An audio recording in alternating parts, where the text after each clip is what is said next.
What if everything you learned about the American presidency was just the version they wanted you to know? The polished speeches, the handshakes, the carefully staged moments for the history books. Underneath all of that, hidden in classified vaults and sealed archives, buried in documents nobody expected you to find, is a completely different story. We're talking about presidents who made decisions so strange, so bold, so quietly world-altering that they never made it into a single textbook. Secret deals struck in the middle of the night. Personal habits that would end careers today. Moments where the most powerful person on earth was genuinely, completely winging it. Medical cover-ups. Hidden children. Backroom agreements that changed the course of wars. Presidents who died under circumstances that still don't fully add up. And here's the thing. These aren't conspiracy theories. These are documented, verified, historical facts that simply never got the spotlight they deserved. The boring official story crowded them out. Somewhere between the inauguration speeches and the monument dedications, the weird truth got quietly filed away. That changes tonight. Over the next 100 items, you're going to learn things about the men who held the highest office in America that will genuinely surprise you. Things that are strange, things that are funny, things that are deeply unsettling, and a few that will make you look at the whole institution of the presidency in a completely different way. So before we get into it, do me a favor. Hit subscribe. Give this video a like. Dark history and presidential secrets aren't exactly what the algorithm loves to push, and I need your help making sure these stories actually reach people who deserve to know them. Get comfortable. Dim the lights. Let this one wash over you. Here are 100 secrets you were never taught about the US presidents. 1. George Washington's missing teeth. Here's something they always get wrong in the paintings. George Washington's famous dentures were not made of wood. That's the myth, the tidy little story that makes him seem almost folksy and relatable. The reality is considerably stranger. His dentures were constructed from a combination of materials including hippopotamus ivory, metal springs, cow teeth, and human teeth. Some of those human teeth may have been purchased from enslaved people at Mount Vernon. Records from Washington's own accounts show payments for teeth around the time his dentures were being constructed. So the first president, the man on the dollar bill, the face of American mythology, was likely wearing the extracted teeth of enslaved people he owned. That detail never makes it into the grade school biography. The wooden teeth story is almost comforting by comparison, and it says something worth sitting with, that we preferred the comfortable fiction for 200 years. 2. Washington's whiskey distillery.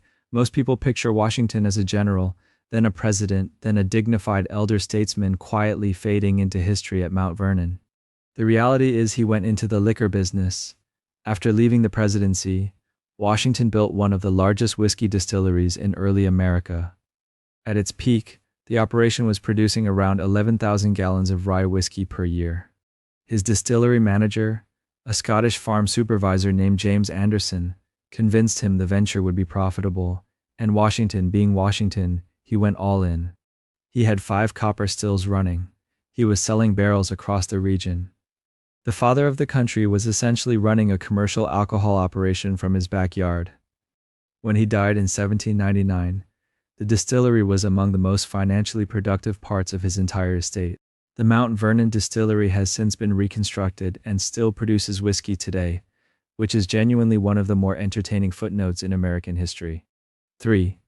John Adams and Thomas Jefferson's shared death date. This one sounds like something someone invented to make history more poetic, but it actually happened.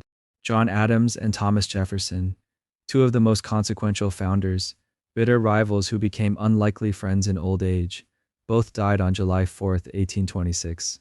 The exact 50th anniversary of American independence. Adams reportedly whispered near the end that Jefferson still survives, unaware that Jefferson had actually died hours earlier in Virginia. The odds of this are staggering. 2 men who had shaped the same document, fought over the same ideas, and spent years on opposite sides of every major political argument, leaving on the same symbolic day, 50 years to the date. The country that had just celebrated its golden anniversary was simultaneously burying 2 of its architects. James Monroe, the 5th president, would die on July 4th 5 years later in 1831, which at that point stopped feeling like coincidence and started feeling like something else entirely. 4. Thomas Jefferson's rotating bookstand. Jefferson was obsessive about information, not just gathering it, but organizing it, cross-referencing it, and having it immediately available at all times. He designed a custom revolving bookstand that could hold 5 books open simultaneously, allowing him to rotate between texts while reading and writing without losing his place in any of them. This was not a purchased item. Jefferson designed it himself. He was the kind of person who invented his own furniture because nothing on the market met his specific intellectual needs. He also kept meticulous records of everything from weather patterns to garden yields to financial accounts, most of which he was perpetually behind on paying. Jefferson was brilliant in ways that bordered on compulsive. The revolving bookstand is a small detail, but it captures something about the man that a biography can spend 300 pages trying to explain. He built tools to think better, which is either inspiring or exhausting depending on your perspective. 5. James Madison. Smallest president. James Madison is often called the father of the Constitution, which is an enormous legacy for a man who stood approximately 5 feet 4 inches tall and weighed somewhere around 100 pounds. He was the shortest and lightest president in American history. Contemporary accounts describe him as so small and frail-looking that people frequently underestimated him in person, which turned out to be a serious mistake, because Madison was one of the sharpest political minds of his era. He drafted the Constitution. He wrote a significant portion of the Federalist Papers. He served 2 terms as president through one of the most difficult periods in early American history, including the War of 1812 and the burning of Washington. Physical presence has never been a reliable indicator of impact, and Madison is maybe the clearest proof of that. The smallest man to hold the office left one of the largest institutional footprints. 6. James Monroe survived battlefield injury before he was president, before he was Secretary of State, before he was anything in the official record. James Monroe nearly bled to death in a New Jersey field. At the Battle of Trenton in 1776, Monroe was shot in the shoulder. The musket ball severed an artery, and he was losing blood fast enough that survival wasn't guaranteed. A doctor on the battlefield managed to compress the artery and stop the bleeding, a piece of emergency field medicine that, given the tools available in 1776, was remarkable. Monroe survived and went on to serve in the Continental Army, become a senator, a diplomat, a cabinet member, and eventually the 5th president. His entire political career, the Monroe Doctrine, the era of good feelings, all of it existed only because a battlefield doctor kept enough pressure on a wound in the middle of a winter battle. History pivots on moments like that more often than we acknowledge. 7. John Quincy Adams's nude swimming habit. John Quincy Adams was the 6th president, a former diplomat, a deeply serious man who spoke multiple languages and kept exhaustive diaries his entire adult life. He was also, by his own account, in the habit of rising before dawn and swimming naked in the Potomac River as his morning exercise. This was apparently a regular routine during his time in Washington. The story most often attached to this habit involves a journalist named Anne Royal, who reportedly sat on his clothes at the riverbank and refused to move until he agreed to give her an interview, making her the first woman to interview a sitting president under genuinely unusual circumstances. Whether that specific exchange happened exactly that way is debated, but the swimming itself is well documented in Adams's own diaries. The 6th president, son of the 2nd president, future congressman skinny dipping at dawn. History is considerably stranger than the textbooks suggest. 8. Andrew Jackson's bullet in his body. Andrew Jackson carried pieces of metal under his skin like other men carried pocket change. In 1806, long before the White House, he fought a duel with Charles Dickinson, a respected marksman who had insulted Jackson's wife. Dickinson shot first, hitting Jackson squarely in the chest. By all reasonable expectations, Jackson should have dropped. Instead, bleeding through his coat, he calmly raised his pistol and killed Dickinson. The bullet remained lodged near his heart for the rest of his life, too dangerous to remove with 19th century medicine. It caused chronic pain, coughing fits, and a hacking wheeze that people around him learned to recognize long before they saw his face. Later in life, he took another bullet in a separate gunfight, this one lodging in his shoulder. Surgeons tried and failed to remove it, so for decades, the 7th president of the United States walked around with multiple bullets in his body, a barely contained bundle of scar tissue and aggression leading a young republic. 9. Martin Van Buren's first language. Martin Van Buren, the 8th president, grew up in a world where George Washington was a distant rumor and English was not the default. He was born in Kinderhook, New York, a Dutch community that had held onto its language and traditions long after British rule. At home, on the street, in his father's tavern where local farmers and politicians gathered, the language was Dutch. Van Buren learned English later, which makes him the only president whose first language was not English. He would eventually become a lawyer, a senator, a governor, secretary of state, vice president, and then president, all while operating in what was technically his second tongue. His political nickname, Old Kinderhook, shortened to OK, may have contributed to the spread of the word OK as a national expression. So you have a Dutch-speaking kid from a tavern in Kinderhook helping shape both American politics and one of the most common words in the English language. 10. William Henry Harrison's brief presidency. William Henry Harrison is best known for how quickly he stopped being president. In 1841, at age 68, he delivered the longest inaugural address in American history, nearly 2 hours in cold March weather without a coat or hat, because the optics of toughness mattered even then. Within weeks, he developed what doctors called pneumonia, though modern historians suspect typhoid or another infection helped along by Washington's contaminated water supply. 31 days after taking office, Harrison was dead, the first president to die in office and still the record holder for the shortest presidency. His death triggered a constitutional crisis because the rules about what happened next were vague. Vice President John Tyler insisted he was not just acting president, but the president, a precedent that shaped every future succession. Harrison's actual presidency accomplished almost nothing. His funeral and the legal scramble that followed had more historical impact than his time behind the desk. 11. John Tyler's post-presidential children. John Tyler's political career is a footnote overshadowed by his personal timeline. Born in 1790, he became president in 1841 after Harrison's death, was expelled from his own party while still in office, and eventually sided with the Confederacy during the Civil War. But the detail that bends the brain is his family tree. Tyler fathered 15 children with 2 wives, and he didn't stop just because he left the presidency or approached old age. His last child was born when he was in his 70s. Because of those late-in-life births, 2 of his grandsons were still alive well into the 21st century, appearing in interviews and news articles. A man born in George Washington's presidency, who served as the 10th president, ended up with grandchildren, living in the era of smartphones and social media. The American presidency is often presented as a neatly bounded historical progression. Tyler's descendants make it feel uncomfortably close. 12. James K. Polk's one-term promise. James K. Polk ran for president in 1844 with a very specific to-do list and an expiration date. He promised to serve only 1 term and laid out a clear set of goals: annex Texas, resolve the Oregon boundary dispute with Britain, create an independent treasury, and acquire California and the Southwest from Mexico. In 4 exhausting years, he pushed the country through the Mexican-American War, expanded U.S. territory by roughly 1/3, managed the Oregon Compromise, and reshaped the map so dramatically that future fights over slavery in those lands helped set the stage for the Civil War. True to his word, Polk declined to run for a second term, even though he probably could have. He left office in 1849, visibly aged and sick, and died just 3 months later. He is one of the few presidents who can point to a campaign checklist, tick nearly every box, and then step away exactly when he said he would. 13.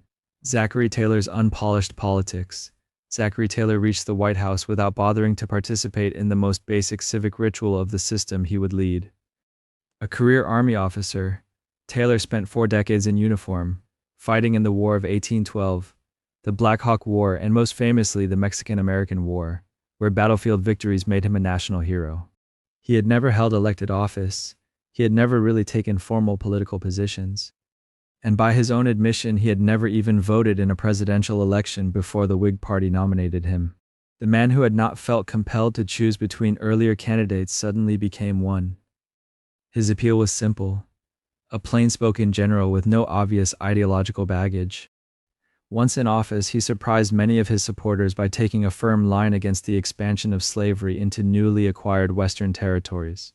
He died just 16 months into his term, leaving behind a presidency that felt less like a finished story and more like a draft abruptly cut off. 14.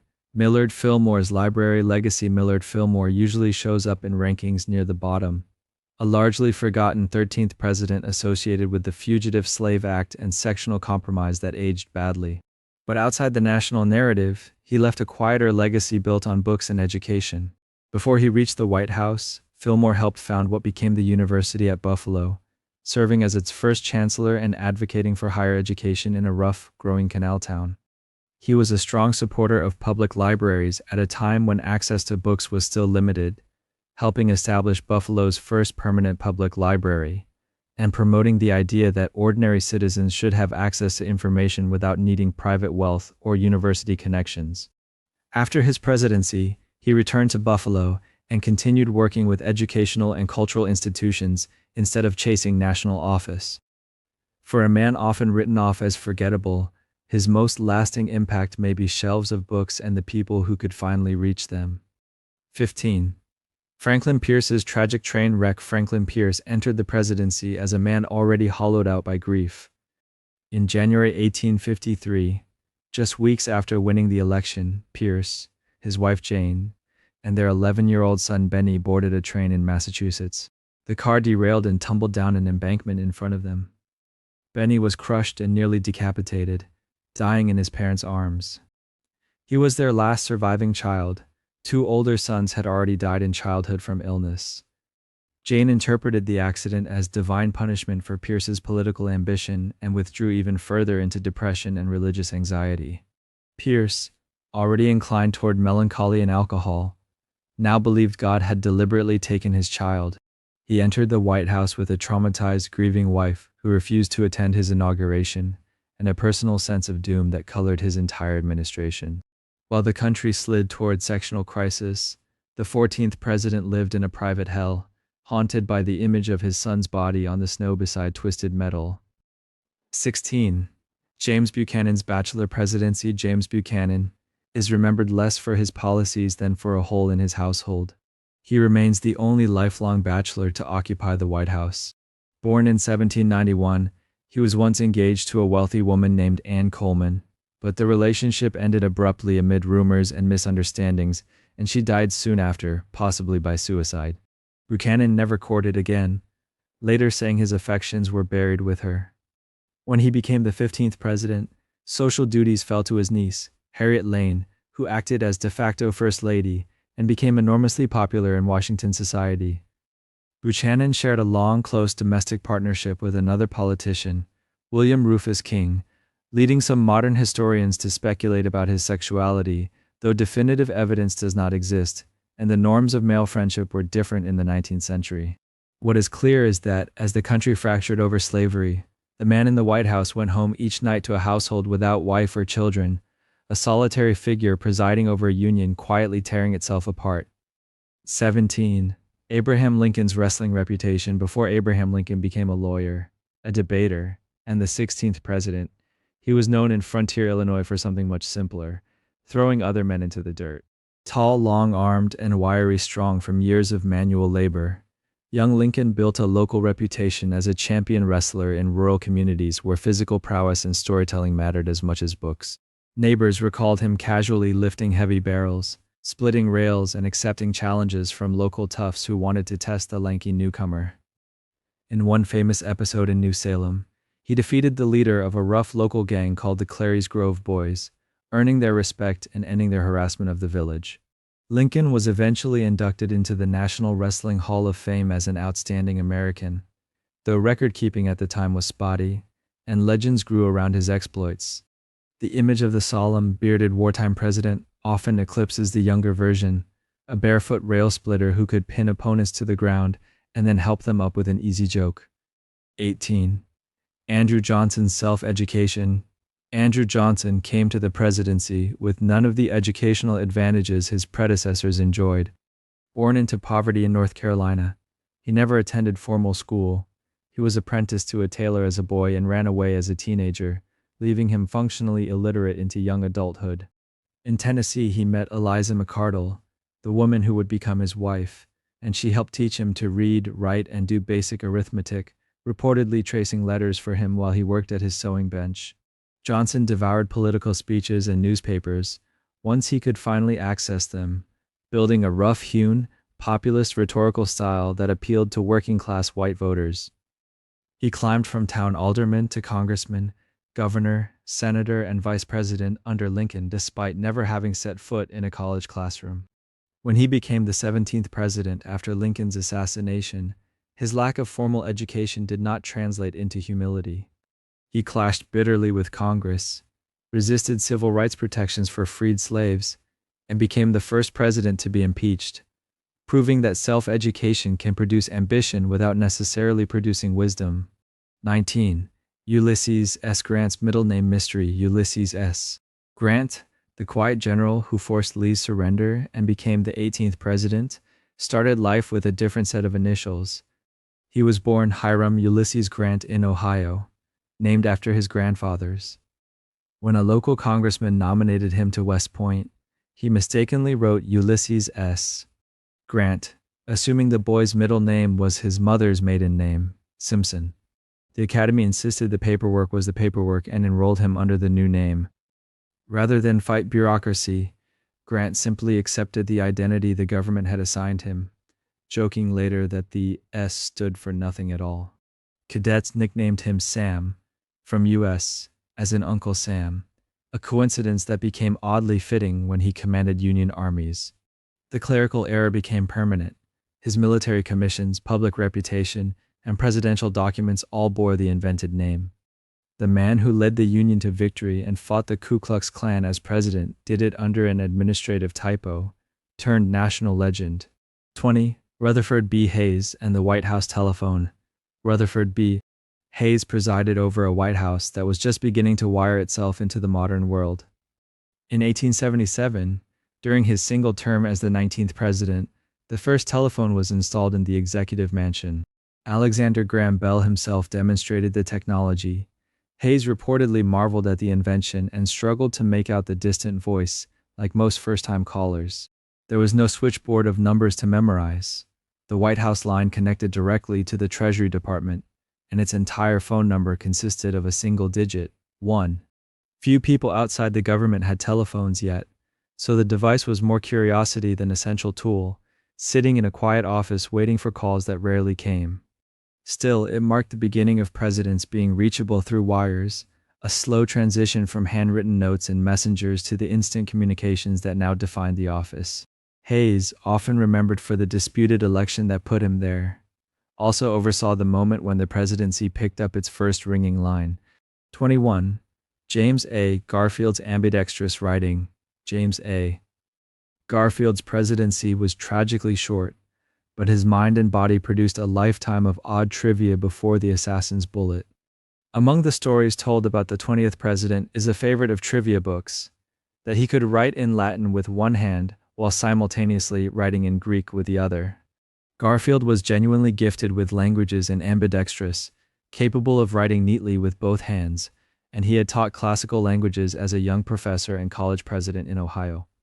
Whether he frequently performed the two serps at once trick or it was more of a party legend is hard to verify, but contemporaries agreed that his memory and dexterity were unusual.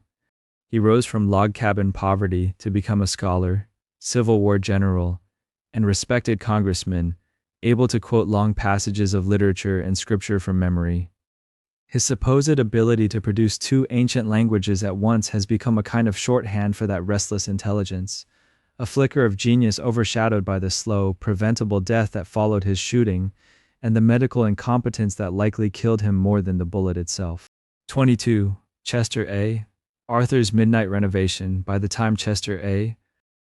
Arthur took office, the White House was less presidential mansion and more overcrowded Victorian boarding house falling apart at the seams. The carpets were worn, the furniture mismatched, and decades of accumulated clutter made the place feel like a museum attic with state dinners.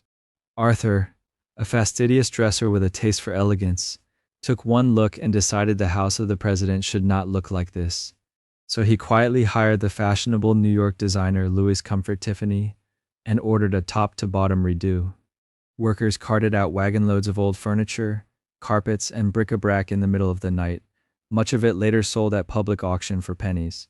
Some pieces were historically significant items from earlier presidencies, but provenance was barely tracked. Arthur preferred stained glass, rich draperies, and stylish modern decor to worn relics. Historians now wince at how many artifacts vanished into private hands or were simply lost. But at the time, Arthur was praised for bringing the executive mansion into the Gilded Age, even if he did it by turning presidential history into surplus property. 23. Grover Cleveland's secret surgery in the summer of 1893. As panic gripped Wall Street and the economy slid into crisis, President Grover Cleveland discovered a different kind of threat, a suspicious growth on the roof of his mouth that doctors feared was cancer. The United States was already rattled by bank failures and unemployment. News that the president might be seriously ill could trigger even more financial chaos. So Cleveland and his physicians made a plan that sounds like the start of a political thriller. They quietly arranged for a yacht owned by a friend to be outfitted as a floating operating room. In June, Cleveland went on a fishing trip and instead had most of his upper left jaw and part of his palate removed under anesthesia while the boat steamed up Long Island Sound. Surgeons worked in near silence to avoid alarming the crew, using dental devices to reconstruct his mouth so his speech wouldn't give away the secret. The operation was dangerous, but it succeeded, and Cleveland returned to shore with an altered smile and a carefully rehearsed story about dental work. The full truth did not become public until decades later, when one of the doctors finally confirmed that the President of the United States had undergone major cancer surgery on a yacht to keep the markets calm. 24. Benjamin Harrison's fear of electric switches. Benjamin Harrison's administration brought electricity to the White House, but it did not bring comfort.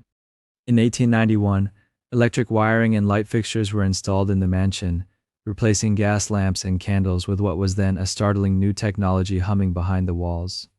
Harrison, like many people of his time, had heard horror stories about electrocution and faulty wires turning houses into torches. He and his wife Caroline were so wary of the switches that they reportedly refused to touch them. If a servant wasn't available to flip the lights on or off, the bulbs were simply left burning. Staff recalled that lights sometimes stayed on all night in the presidential bedroom because neither the president nor the first lady wanted to risk the switch by the door. Today it sounds quaint, even comic, but for Harrison, electricity was not a harmless convenience. It was an invisible force that could kill you if you misjudged a small piece of hardware. The man who had commanded troops in the Civil War found himself intimidated not by cannon fire, but by a little button on the wall. 25. William McKinley's carnation charm. William McKinley moved through the world with a quiet superstition pinned to his lapel. The 25th president almost always wore a fresh red carnation on his coat, calling it his good luck flower. He kept a supply of them handy and would hand them out to visitors as small tokens, a personal gesture that became something of a signature. On September 6, 1901, at the Pan American Exposition in Buffalo, McKinley was again wearing his carnation as he greeted a long line of well-wishers. In the receiving line, he handed the flower to a little girl who had waited to see him, perhaps thinking he was sharing a bit of his supposed luck. Moments later, anarchist Leon Czolgosz approached with a pistol hidden under a bandaged hand and shot McKinley twice in the abdomen. The president initially seemed likely to recover, but gangrene set in around the poorly treated wounds. He died 8 days later. The story of the carnation passed quickly into presidential lore. The day McKinley gave away his good luck charm was the day his luck ran out, a coincidence that turned a simple flower into a dark footnote of fate. 26. Theodore Roosevelt's bulletproof speech in 1912. Long after leaving the White House, Theodore Roosevelt was campaigning for a return to power as a third-party bull moose candidate when an assassin stepped out of a Milwaukee crowd and fired a .38 caliber bullet directly into his chest. By all logic, the speech he was about to give should have ended there. Instead, the slug first passed through his folded, 50-page manuscript and a steel-rimmed glasses case in his breast pocket, slowing its velocity enough that it did not pierce his lung. Roosevelt coughed into a handkerchief, saw there was no bright red froth, and decided he was not bleeding into his lungs. Then he walked onto the stage, announced that he had just been shot, and spoke for roughly an hour anyway, his shirt quietly soaking with blood. "It takes more than that to kill a bull moose," he reportedly told the audience, downplaying the pain. Only afterward did he allow doctors to examine him. They decided the bullet was safer left in place than removed. Roosevelt carried that bullet in his body for the rest of his life, and the story of the speech became one of the most dramatic episodes in presidential mythology. A man too stubborn to let an assassin interrupt his talking points. 27. William Howard Taft's Supreme Court goal. William Howard Taft never really wanted to be president as much as he wanted to sit on the highest bench in the land. From early in his legal career in Ohio, friends and colleagues knew his real ambition pointed toward the judiciary, not the campaign trail. He served as a judge, solicitor general, and federal appeals court judge before his close friend Theodore Roosevelt pushed him into the 1908 presidential race, believing Taft would carry on his progressive agenda. Taft won, but the job made him miserable. He disliked the constant political maneuvering and public scrutiny, and he gained weight under the stress, becoming the heaviest man to occupy the office. After losing re-election in 1912, he happily returned to teaching law and writing about constitutional issues. His long-standing wish was finally granted in 1921, when President Warren Harding nominated him as Chief Justice of the United States. Taft accepted with something approaching relief, calling the judicial post his greatest ambition fulfilled. He later said he was prouder of serving as Chief Justice than of having been president, the only person in American history to have held both roles, and the rare example of a politician whose true dream came after his supposed pinnacle. 28. Woodrow Wilson's wedding in the White House. Woodrow Wilson entered the presidency as a widower and unusually got remarried while still in office. His first wife, Ellen, died in 1914 after more than 3 decades of marriage, leaving the scholarly, reserved Wilson devastated and politically adrift as World War I unfolded in Europe. Within a year, he met Edith Galt, a well-connected Washington widow who owned a jewelry store and moved confidently in social circles. Their courtship was fast by any standard, and rumors swirled in the capital that the relationship had started before Ellen's death, or that Edith was manipulating Wilson, accusations historians generally consider unfounded. What is clear is that Wilson fell hard. He proposed after just a few months, and on December 18, 1915, they were married in a private ceremony at Edith's home, with the White House as their backdrop and workplace. Wilson became one of the few presidents to wed while in office, and Edith would later assume an extraordinary role after his severe stroke in 1919, screening documents and controlling access to her husband in what some have called a stewardship and others a quiet, unelected regency. Their White House romance thus became inseparable from one of the most controversial power arrangements in presidential history. 29. Warren G. Harding's front porch newspaper career. Before Warren G. Harding became the figurehead of teapot dome jokes and smoky backroom deals. He was a small-town newspaperman hustling for subscribers. In his 20s, he scraped together money with partners to buy the struggling Marion Daily Star in Ohio, a paper with more debts than readers. Harding wasn't a great investigative journalist. What he was good at was networking.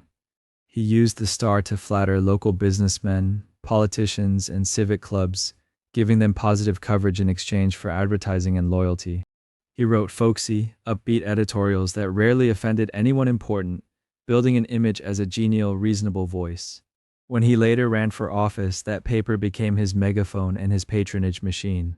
Local leaders already saw him as their editor, the man who had printed their announcements and praised their projects. Even his famous 1920 front porch campaign for president echoed those years. He literally campaigned from his own front porch in Marion, with the Star turning his homey speeches into national stories. The sleepy little newspaper he once rescued quietly rescued his political career in return. 30. Calvin Coolidge's mechanical horse. Calvin Coolidge had the reputation of a man who barely moved or spoke, a president nicknamed Silent Cal for a reason, but tucked away upstairs in the White House was one of his stranger indulgences, a mechanical horse. It looked vaguely like a padded saddle mounted on metal legs, powered by an electric motor that made it buck and sway.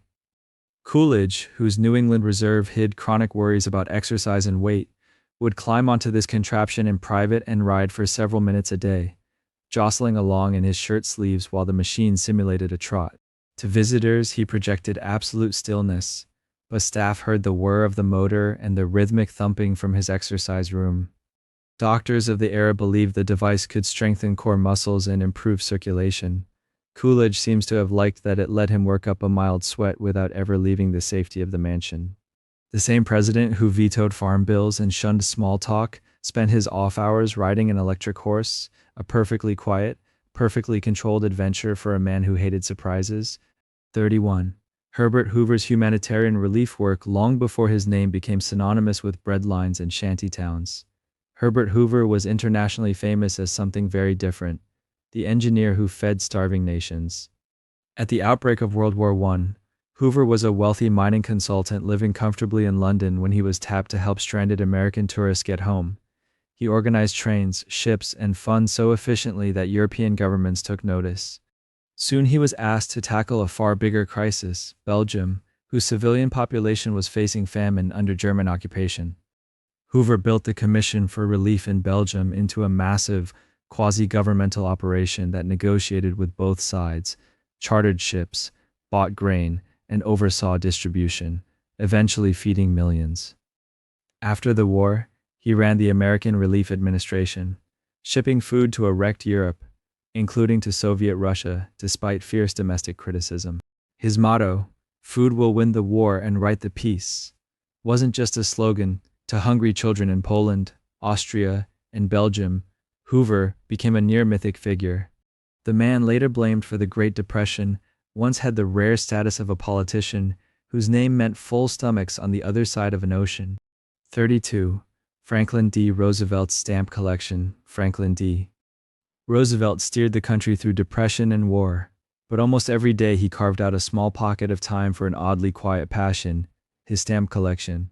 He had started as a boy, and by the time he was president, philately was less a hobby and more a ritual of decompression.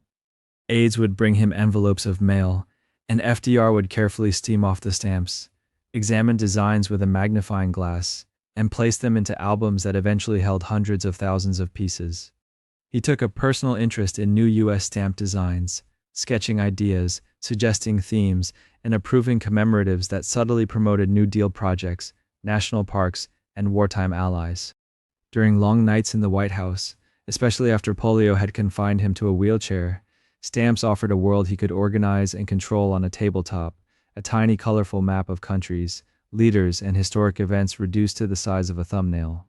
Staff noticed that after half an hour with his albums, the tension seemed to drain from his face. For a president carrying the weight of global catastrophe, a small rectangle of paper became a manageable universe. 33. Harry S. Truman's middle initial, Harry S. Truman's name looks ordinary until you notice the period hanging after that lonely S, which doesn't actually stand for anything. His parents, torn between honoring his maternal grandfather Solomon Young and his paternal grandfather Anderson Shipp Truman, compromised in a way only 19th century Americans could appreciate. They gave him the middle initial S to represent both without choosing either. Truman himself leaned into the quirk. On official documents, campaign posters, and even the plaque on his White House desk, the S always appeared with a period, as if it were the start of a hidden name. School teachers tried to guess what it meant. Political opponents occasionally mocked it as pretentious. Truman shrugged and kept signing Harry S. Truman, insisting the letter was the name. Decades later, style guides and historians still argue about whether the period belongs by strict grammatical logic, an oddly enduring debate sparked by one farm boy from Missouri, whose middle name was a single compromise between two families. 34. Dwight D. Eisenhower's White House painting. Dwight D. Eisenhower spent much of his life ordering armies and planning invasions, but inside the White House he often retreated to an easel, brushes, and tubes of oil paint. He only started painting seriously in his 50s, encouraged by artists like Thomas E. Stephens and even Winston Churchill, who also used painting as stress relief. As president, Ike would slip away to a small studio space, set up canvases of landscapes, barns, and western scenes, and lose himself in color and shadow for an hour. The man whose public persona was all clipped sentences and military discipline became unexpectedly patient in front of a canvas, reworking skies and tree lines, experimenting with light. His work was never going to hang in the Louvre, but some of his paintings did end up on the walls of friends, staffers, and even his personal doctor, given as quiet gifts. For a commander-in-chief who had seen Normandy's beaches and the Battle of the Bulge up close, painting offered a private universe where the worst decision was whether a sunset needed a little more orange. 35. John F. Kennedy speed rating. John F. Kennedy projected effortless intellect, crisp press conferences, rapid-fire questions, references to history and poetry, and behind that image was a curious little discipline: speed reading. In the years before his presidency, Kennedy and his brother Bobby reportedly took speed reading courses, practicing techniques that trained the eyes to take in whole phrases at once instead of inching along word by word. Aides later marveled at how quickly he devoured briefing books, reports, and newspapers, sometimes flipping through a thick document in minutes and then quizzing staff on obscure points from page 47. Journalists watched him leaf rapidly through a morning stack of papers, summarizing stories from 6 different cities before most people finished their coffee. Some skeptics argued he skimmed more than he truly read, but even skimming at that pace requires sharp focus. In an era before search engines and digital summaries, Kennedy's appetite for information, and his unusual method of swallowing it, helped him stay ahead of a world where crises and headlines seemed to arrive faster every day. 36. Lyndon B. Johnson's amphibious car prank. Lyndon B. Johnson loved power in every form, and that included the power to scare his friends half to death for fun. At his Texas ranch, he kept an amphicar, a strange little German-made vehicle that could drive on land and then float and propel itself like a tiny boat. Johnson developed a cruel routine. He'd invite guests for a drive, barrel down a dirt road toward a lake, start shouting that the brakes had failed, and refuse to slow down.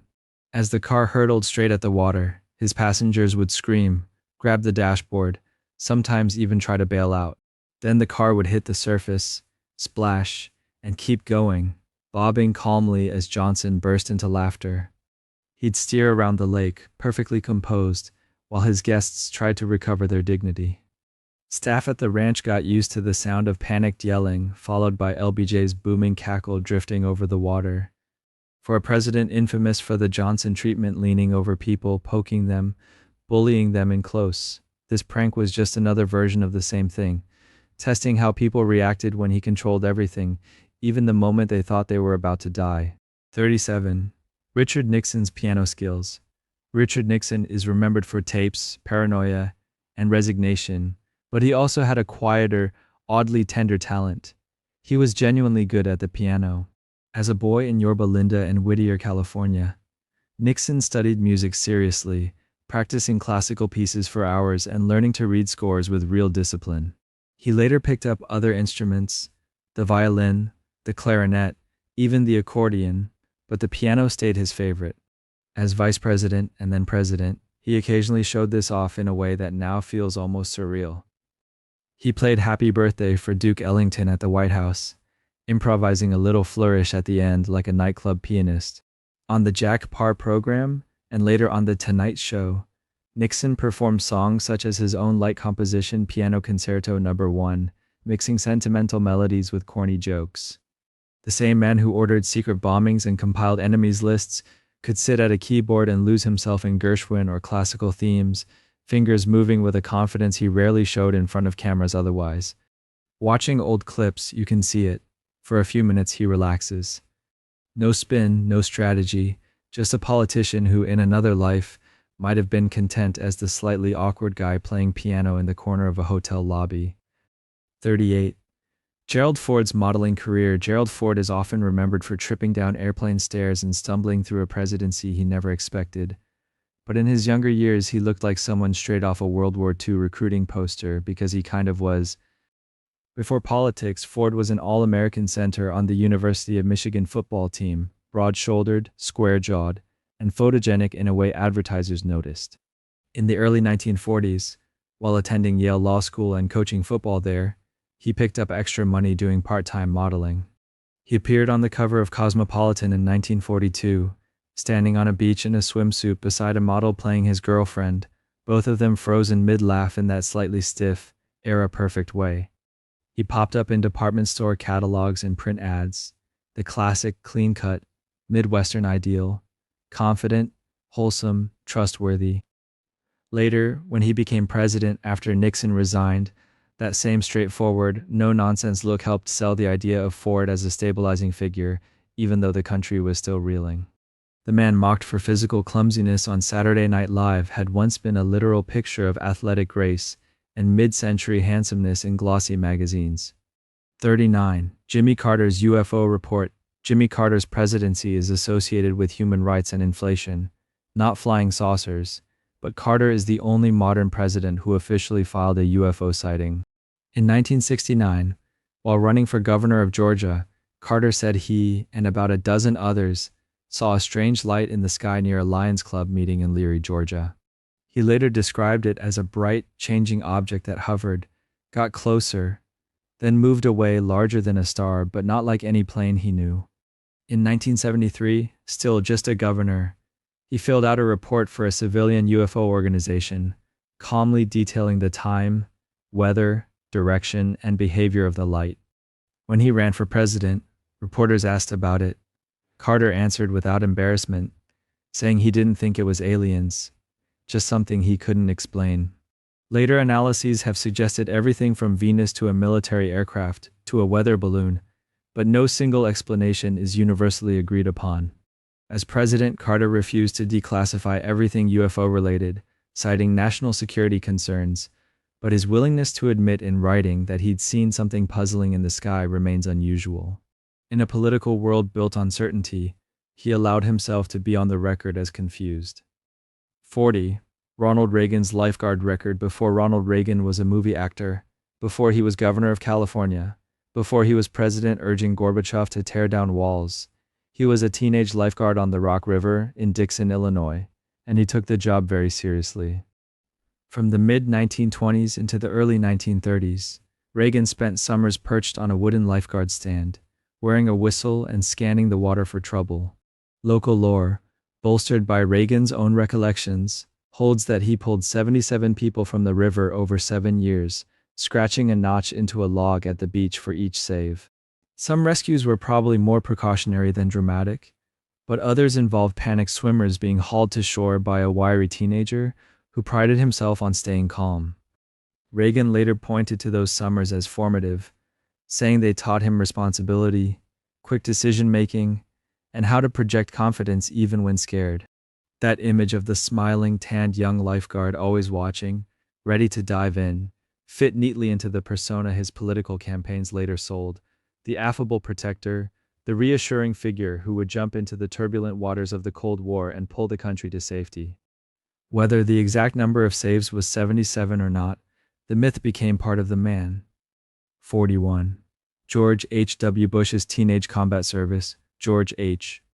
W. Bush's patrician voice and polite manner can make it easy to forget that he was once a teenage combat pilot in the deadliest war of the 20th century. On his 18th birthday in 1942, he became one of the youngest naval aviators in U.S. history, flying torpedo bombers in the Pacific against Japanese targets. The job was brutally dangerous. Long flights over open ocean, low-altitude runs through anti-aircraft fire, heavy planes that were hard to maneuver if damaged. In September 1944, during a mission over the island of Chichijima, Bush's plane was hit and set on fire. He stayed on course long enough to release his bombs, then ordered his crew to bail out and jumped himself, landing in the sea as his aircraft crashed. He spent hours in a life raft, watching smoke on the horizon and unsure whether he'd be captured or killed, before a U.S. submarine surfaced and pulled him aboard. 2 of his crewmen never made it. That experience haunted him. Years later, he talked about survivors' guilt and the weight of decisions made in seconds. When he later sent American forces into Panama, Kuwait, and Iraq as president, he did so as someone who had once looked up at enemy fire from the cockpit of a doomed plane. 42. Bill Clinton's saxophone fame. Bill Clinton's road to the White House ran straight through late-night television and a jazz riff. Long before scandal and impeachment, Clinton was the young Arkansas governor who went on the Arsenio Hall show in 1992, wearing sunglasses and playing the saxophone with a house band. He chose Heartbreak Hotel, blowing through the Elvis classic like a college kid in a dorm lounge, and the performance instantly rewired how many Americans saw him. Instead of a stiff policy wonk, viewers saw someone comfortable with pop culture, racially diverse audiences, and improvisation. The sax wasn't a gimmick he picked up for the campaign. Clinton had played since childhood, practicing enough to consider a music career before choosing law and politics. In high school and at Georgetown, he performed in bands, loving the feeling of blending into a horn section.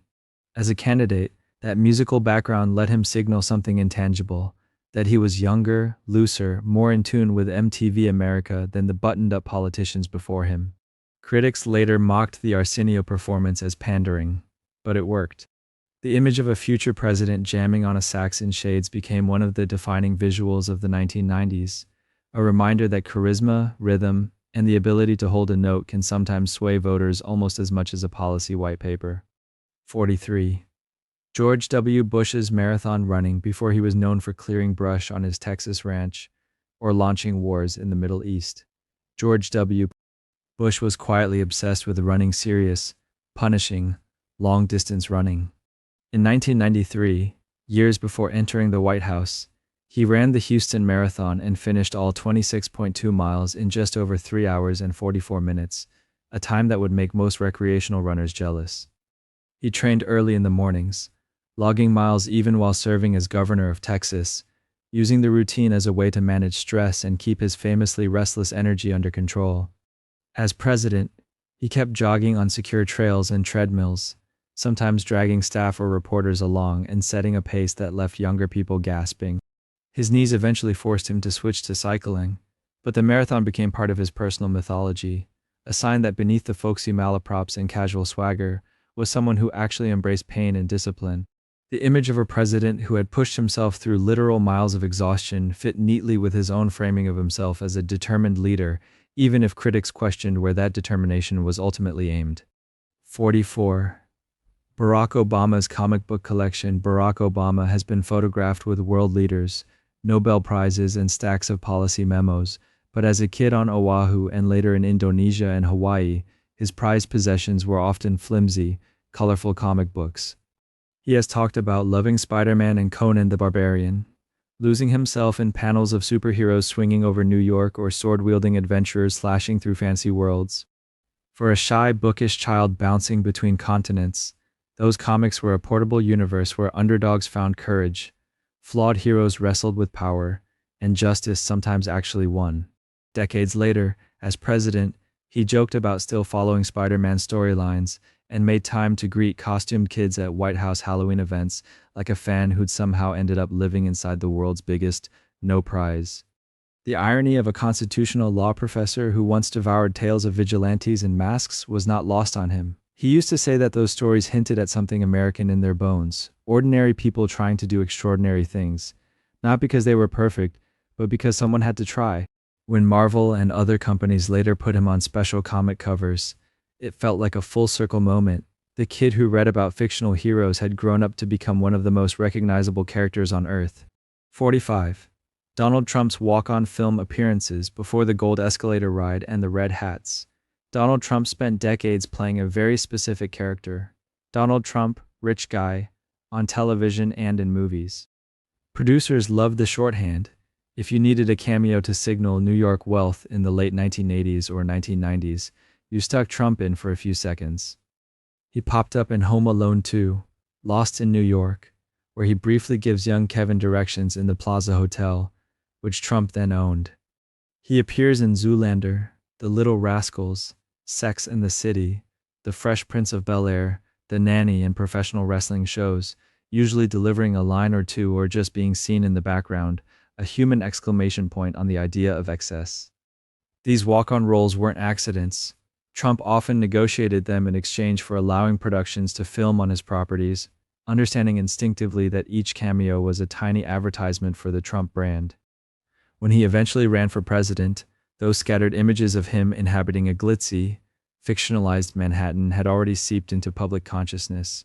Millions of Americans had essentially grown up seeing him as a celebrity fixture rather than a politician, which made his leap into the Oval Office feel, to some voters, less like a radical break and more like the spin-off of a role they thought they already knew. 46. Joe Biden's childhood stutter long before Joe Biden was giving rambling speeches on the Senate floor or delivering eulogies and State of the Union addresses. He was a kid in Scranton and later Delaware who could barely get certain words out. He had a severe stutter, the kind that made classmates snicker, and teachers misinterpret his silence as ignorance. He memorized poems by Yeats and Emerson and recited them alone in front of a mirror, practicing timing and breath until he could move through the troublesome consonants. He'd mark speeches with slashes and circles to guide his rhythm, training his mouth like a muscle. The struggle left scars. Even as an adult senator, occasional echoes of the stutter surfaced when he was tired or stressed, and critics sometimes mocked his verbal stumbles as stupidity rather than a lingering disability. Biden has spoken openly about it, visiting kids who stutter and showing them his marked-up speeches, telling them that fluency is not a measure of intelligence or worth. For a man whose entire life became talking, campaigning, debating, consoling, the fact that he once dreaded having to say his own name in class adds a strange tension to his public persona. The voice people now associate with grandiose talk of the soul of America was built painstakingly, syllable by syllable, in front of a bedroom mirror. 47. Washington's farewell precedent. George Washington could have stayed president until he died in office. Many people expected him to, but instead, after 2 terms marked by bitter political fights and an exhausting mix of admiration and suspicion, he walked away. In 1796, he announced he would not seek a 3rd term and issued his farewell address, warning against permanent foreign alliances and the dangers of factionalism. The more radical step wasn't the warning, it was the simple act of leaving. Monarchies and lifelong rulers were the global norm. Voluntarily surrendering power was so rare that European observers watched in disbelief as Washington retired to Mount Vernon to manage crops and correspondence. His decision created an unwritten 2-term rule that lasted for nearly a century and a half, followed by every president except Franklin D. Roosevelt. When FDR's 4 terms finally spooked Congress enough to pass the 22nd Amendment, formalizing the 2-term limit, they were essentially codifying Washington's personal choice into constitutional law. The story gets romanticized. Washington was ambitious and image-conscious, but the effect was real. He modeled the idea that the presidency was a temporary trust, not a personal throne, and every modern transfer of power, however messy, carries an echo of that first, almost unthinkable decision to step aside when he could have stayed. 48. The White House cornerstone mystery. You would think that for a building as examined as the White House, we'd know exactly where its first stone was laid. But more than 2 centuries later, historians still argue about the precise location of its cornerstone. On October 13, 1792, a Masonic ceremony in what was then largely a muddy construction site marked the beginning of the presidential mansion's foundation. They likely buried a stone containing a time capsule, coins, documents, maybe other relics of the young republic, while George Washington and other dignitaries looked on. Over time, renovations, fires, expansions, and major structural overhauls in the Truman era altered the interior and substructure so thoroughly that whatever original marker existed was either moved, walled off, or quietly encased in concrete.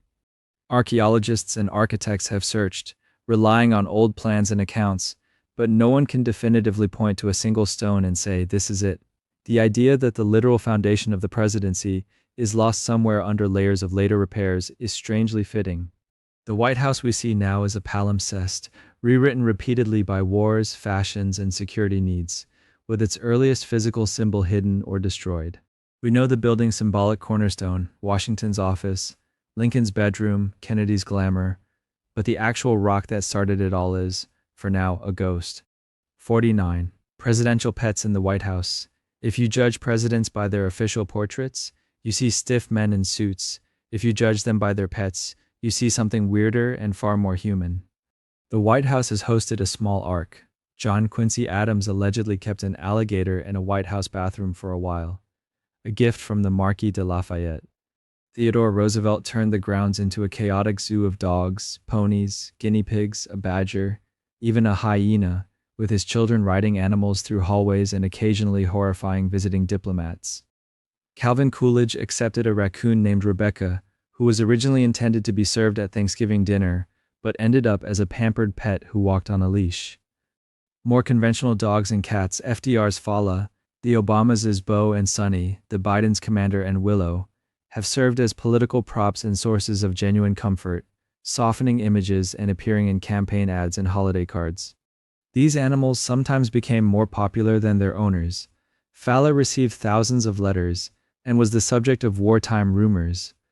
In a place where almost everything is scripted, pets misbehave, shed on priceless rugs, nip at Secret Service agents, and remind everyone that even the most powerful office on earth still has to deal with accidents on the carpet and chewed furniture legs. 50. The first presidential campaign button era, before politics became a flood of targeted ads and micro-donations. It was literally something you pinned to your jacket. In the late 19th century, mass-produced campaign buttons turned presidential elections into wearable marketing campaigns. Tiny circles of metal and celluloid, stamped with faces, slogans, and flags.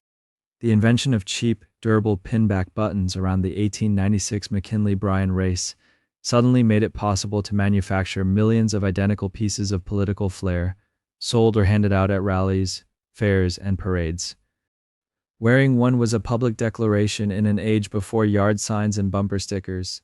Your coat lapel became a little billboard announcing your allegiance. Factories in places like Newark and Philadelphia churned out buttons faster than candidates could give speeches, and collectors still hunt down rare designs featuring forgotten slogans and obscure running mates. Those pins helped normalize the idea that presidential campaigns were not just dignified letter-writing contests, but mass spectacles with branding, merch, and fan culture. Today's campaign swag, hats, shirts, stickers, is basically a louder, larger version of those first pins, proof that as soon as technology allowed someone to put a candidate's face on an everyday object, American politics happily climbed on. 51. Lincoln's patent Abraham Lincoln is usually remembered for the Emancipation Proclamation and the Civil War, not for tinkering with riverboats in his head, but he's the only U.S. president who literally walked into the patent office with his own invention. As a young lawyer, he'd seen flatboats get stuck on sandbars and shoals along the Mississippi and other rivers, cargo stranded while men struggled to pry the hull free with poles and brute force. His solution was a system of inflatable chambers attached to the sides of a boat that could be filled with air to lift it over shallow obstacles, like giving the vessel temporary water wings. In 1849, he received U.S. patent number 6469 for buoying vessels over shoals, a model of his device carved in wood and reportedly shaped in part by his own whittling. The invention was never manufactured commercially. It was probably too cumbersome and expensive for the era's river trade. But the patent sits in the records, a reminder that Lincoln's mind ranged from constitutional crises to practical engineering problems. The lawyer who would later argue over the limits of executive power once stood in line at the patent office like any other inventor, paperwork in hand, hoping his idea might make navigation a little easier. 52. Presidents and left-handedness. For most of American history, left-handed kids were told to switch, their pens yanked into their proper hand by teachers who thought they were correcting a flaw. Then, in the late 20th century, something odd showed up on the ballot, a cluster of presidents who wrote with their left. Gerald Ford, Ronald Reagan, George H.W. Bush, Bill Clinton, and Barack Obama were all southpaws, leading to jokes about a left-handed conspiracy dominating the modern Oval Office. Statistically, lefties are a minority, roughly 10% of the population, so having them overrepresented among recent presidents has intrigued commentators, pop psychologists, and people who love finding patterns. Some speculate, with varying levels of evidence, that navigating a right-handed world forces left-handers to adapt, maybe boosting certain types of creativity or flexibility. Others point out that surviving decades of note-taking and public signing ceremonies without smearing ink all over your hand is its own kind of training. There's no solid proof that handedness makes someone more likely to become president, but the streak is real enough to notice. In a job obsessed with symbolism, there's something almost poetic about leaders literally coming at problems from the other side of the page. 53. The resolute desk origin. The desk most Americans associate with the presidency. The heavy, carved piece of furniture you've seen behind every photo op handshake and awkward televised address is, improbably, a relic of Victorian naval diplomacy. It began as oak timbers on HMS Resolute, a British Arctic exploration ship abandoned in polar ice, and later found floating and recovered by an American whaling crew in 1855. Instead of salvaging it for parts, the US government had the ship refitted and sailed back to Queen Victoria as a goodwill gesture, a floating apology and thank you note wrapped together. When the ship was finally broken up, the Queen had a massive writing desk crafted from its wood and gifted it to President Rutherford B. Hayes in 1880, calling it the Resolute Desk. Since then, it has drifted in and out of use. Some presidents ignored it, others cherished it, and Franklin Roosevelt famously had a front panel added to hide his leg braces. John F. Kennedy made it iconic with photographs of his children playing underneath while he worked. The desk, born from icebound failure and transatlantic courtesy, sits at the center of American power as a quiet reminder that even the most mythologized presidential furniture is sometimes just recycled lumber wrapped in a story about nations deciding not to hate each other. 54. The White House wasn't always called that. The name White House feels so obvious now that it's easy to assume it's what the place was called from the start, but the building spent its early decades with a bit of an identity crisis.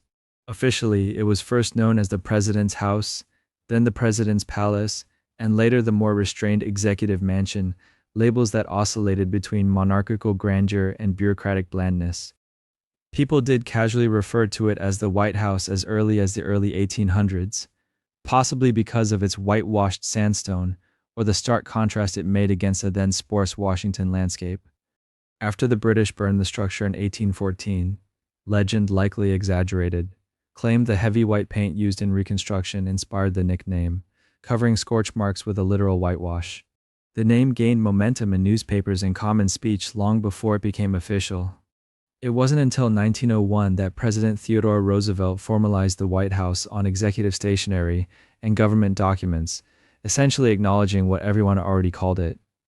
The shift from Executive Mansion to White House helped humanize the building, trading a title that sounded like a European palace for one that felt distinctive, plain-spoken, and, in its own way, very American. 55. John Adams, first White House resident. When John Adams finally moved into the president's new house in November 1800, it was less stately residence and more construction site with delusions of grandeur. Washington, D.C. was still mostly swampy fields and half-finished avenues, and the mansion on Pennsylvania Avenue had bare walls, unplastered rooms, and a chronic shortage of firewood. Abigail Adams hung laundry in what would later be the East Room, because it was one of the few spaces large enough and somewhat usable, stringing clotheslines where future presidents would host bill signings and receptions. The move itself was partly symbolic, shifting the center of executive power away from Philadelphia and into the new federal city dreamed up on paper by Washington and the planners. Adams only lived there for a few months before losing the 1800 election to Thomas Jefferson and leaving town. But he left behind something more permanent than his trunks. In a letter, he wrote a quiet wish that none but honest and wise men ever rule under this roof, a plea later engraved on the state dining room mantel.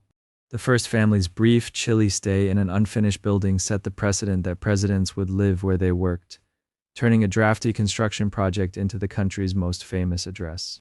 56. Jefferson's library rebuilt Congress. When British troops marched into Washington in 1814 and torched the Capitol, they didn't just burn walls and desks, they destroyed the entire congressional library. Thousands of volumes turned to ash in a single night. Thomas Jefferson, retired at Monticello and perpetually in debt, saw both a loss and an opportunity.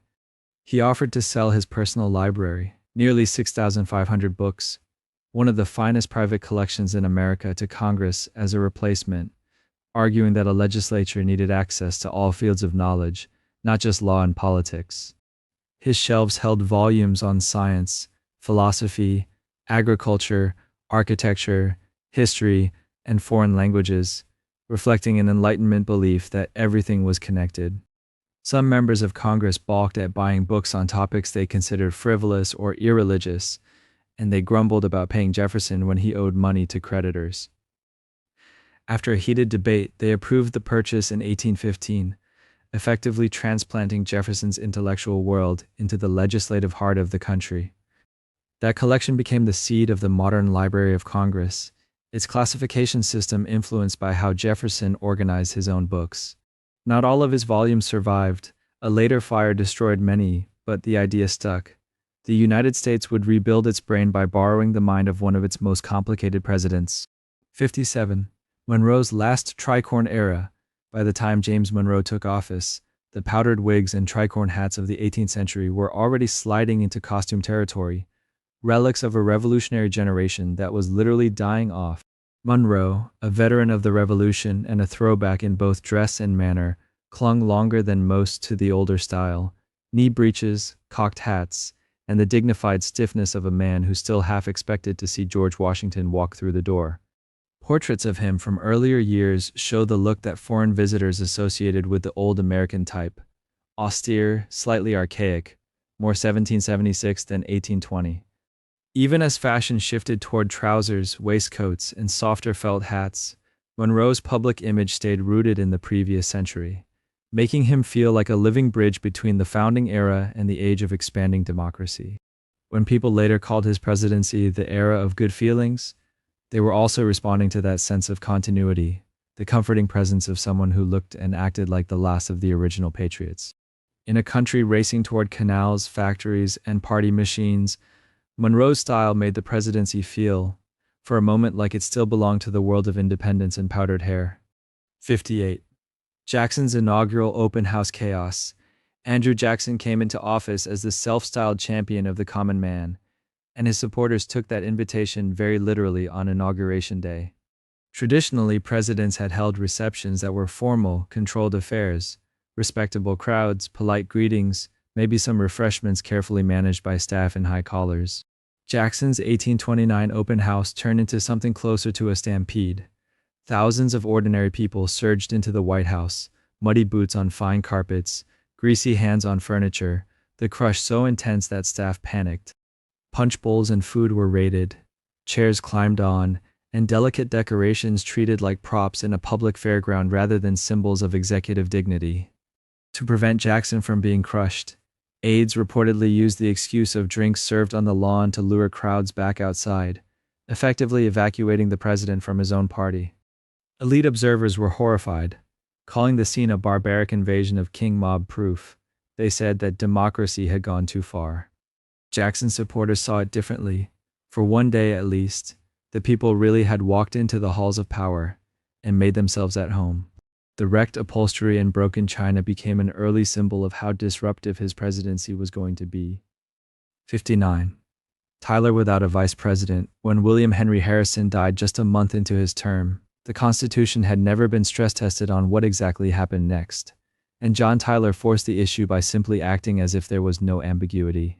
He insisted he was not an acting president or a caretaker, but the president, full stop, taking the oath and moving into the office as though the voters had chosen him directly. What the system didn't have was any mechanism to fill the vice presidency he had just vacated, so for almost his entire term, the second highest office in the land sat empty. If Tyler had died or become incapacitated, the country would have plunged into an immediate succession crisis, with the presidency likely defaulting to the Senate president pro tempore or the speaker, under murky legal theories. Foreign governments and political opponents quietly worried about the fragility this exposed in the American system, which proudly called itself stable yet had no backup plan beyond people not dying at inconvenient times. The Tyler precedent established that a vice president becomes president upon death, not merely a stand-in, but it also highlighted the gaping hole in succession that would not be formally patched until the 25th Amendment over a century later. Tyler governed in that constitutional limbo, a chief executive with no understudy waiting in the wings. 60. Polk's darkly accurate workload. James K. Polk walked into the presidency with a to-do list and the grim determination of a man who treated 4 years like a prison sentence he intended to serve in full. He announced from the start that he would serve only one term and laid out a concrete agenda: settle the Oregon boundary dispute, cut tariffs, create an independent treasury, and acquire California in the Southwest, and then pursued those goals with obsessive focus. Polk worked brutal hours, micromanaging cabinet departments, reading and drafting detailed memoranda, and tracking even minor appointments with the care of a clerk whose reputation depended on never misplacing a file. He oversaw the Mexican-American War, which massively expanded U.S. territory, but also deepened sectional tensions over slavery, and cost tens of thousands of lives on both sides. By the time he left office in March 1849, friends and observers remarked that he looked decades older, his health worn down by constant stress, long meetings, and the emotional toll of war management. He retired to Tennessee with plans for a quieter life, and then died just 3 months later, likely of cholera, though overwork and exhaustion certainly hadn't helped his body fight. Polk is sometimes praised as one of the few presidents who actually did everything he promised, but the price he paid was essentially his remaining lifespan. 61. Taylor's sudden death debate. Zachary Taylor's death in 1850 seemed, at first glance, like a bleakly ordinary 19th century story: a summer day, bad food, worse sanitation, and a digestive illness that spiraled into fatal gastroenteritis. According to contemporary accounts, he attended 4th of July festivities in sweltering Washington heat, ate generous helpings of cherries and iced milk, drank water from questionable sources, and then fell violently ill, dying within days despite the best efforts of doctors who did not yet understand germs. His passing threw the already tense national debate over slavery and the Compromise of 1850 into deeper turmoil, suddenly elevating Millard Fillmore and reshaping the legislative landscape.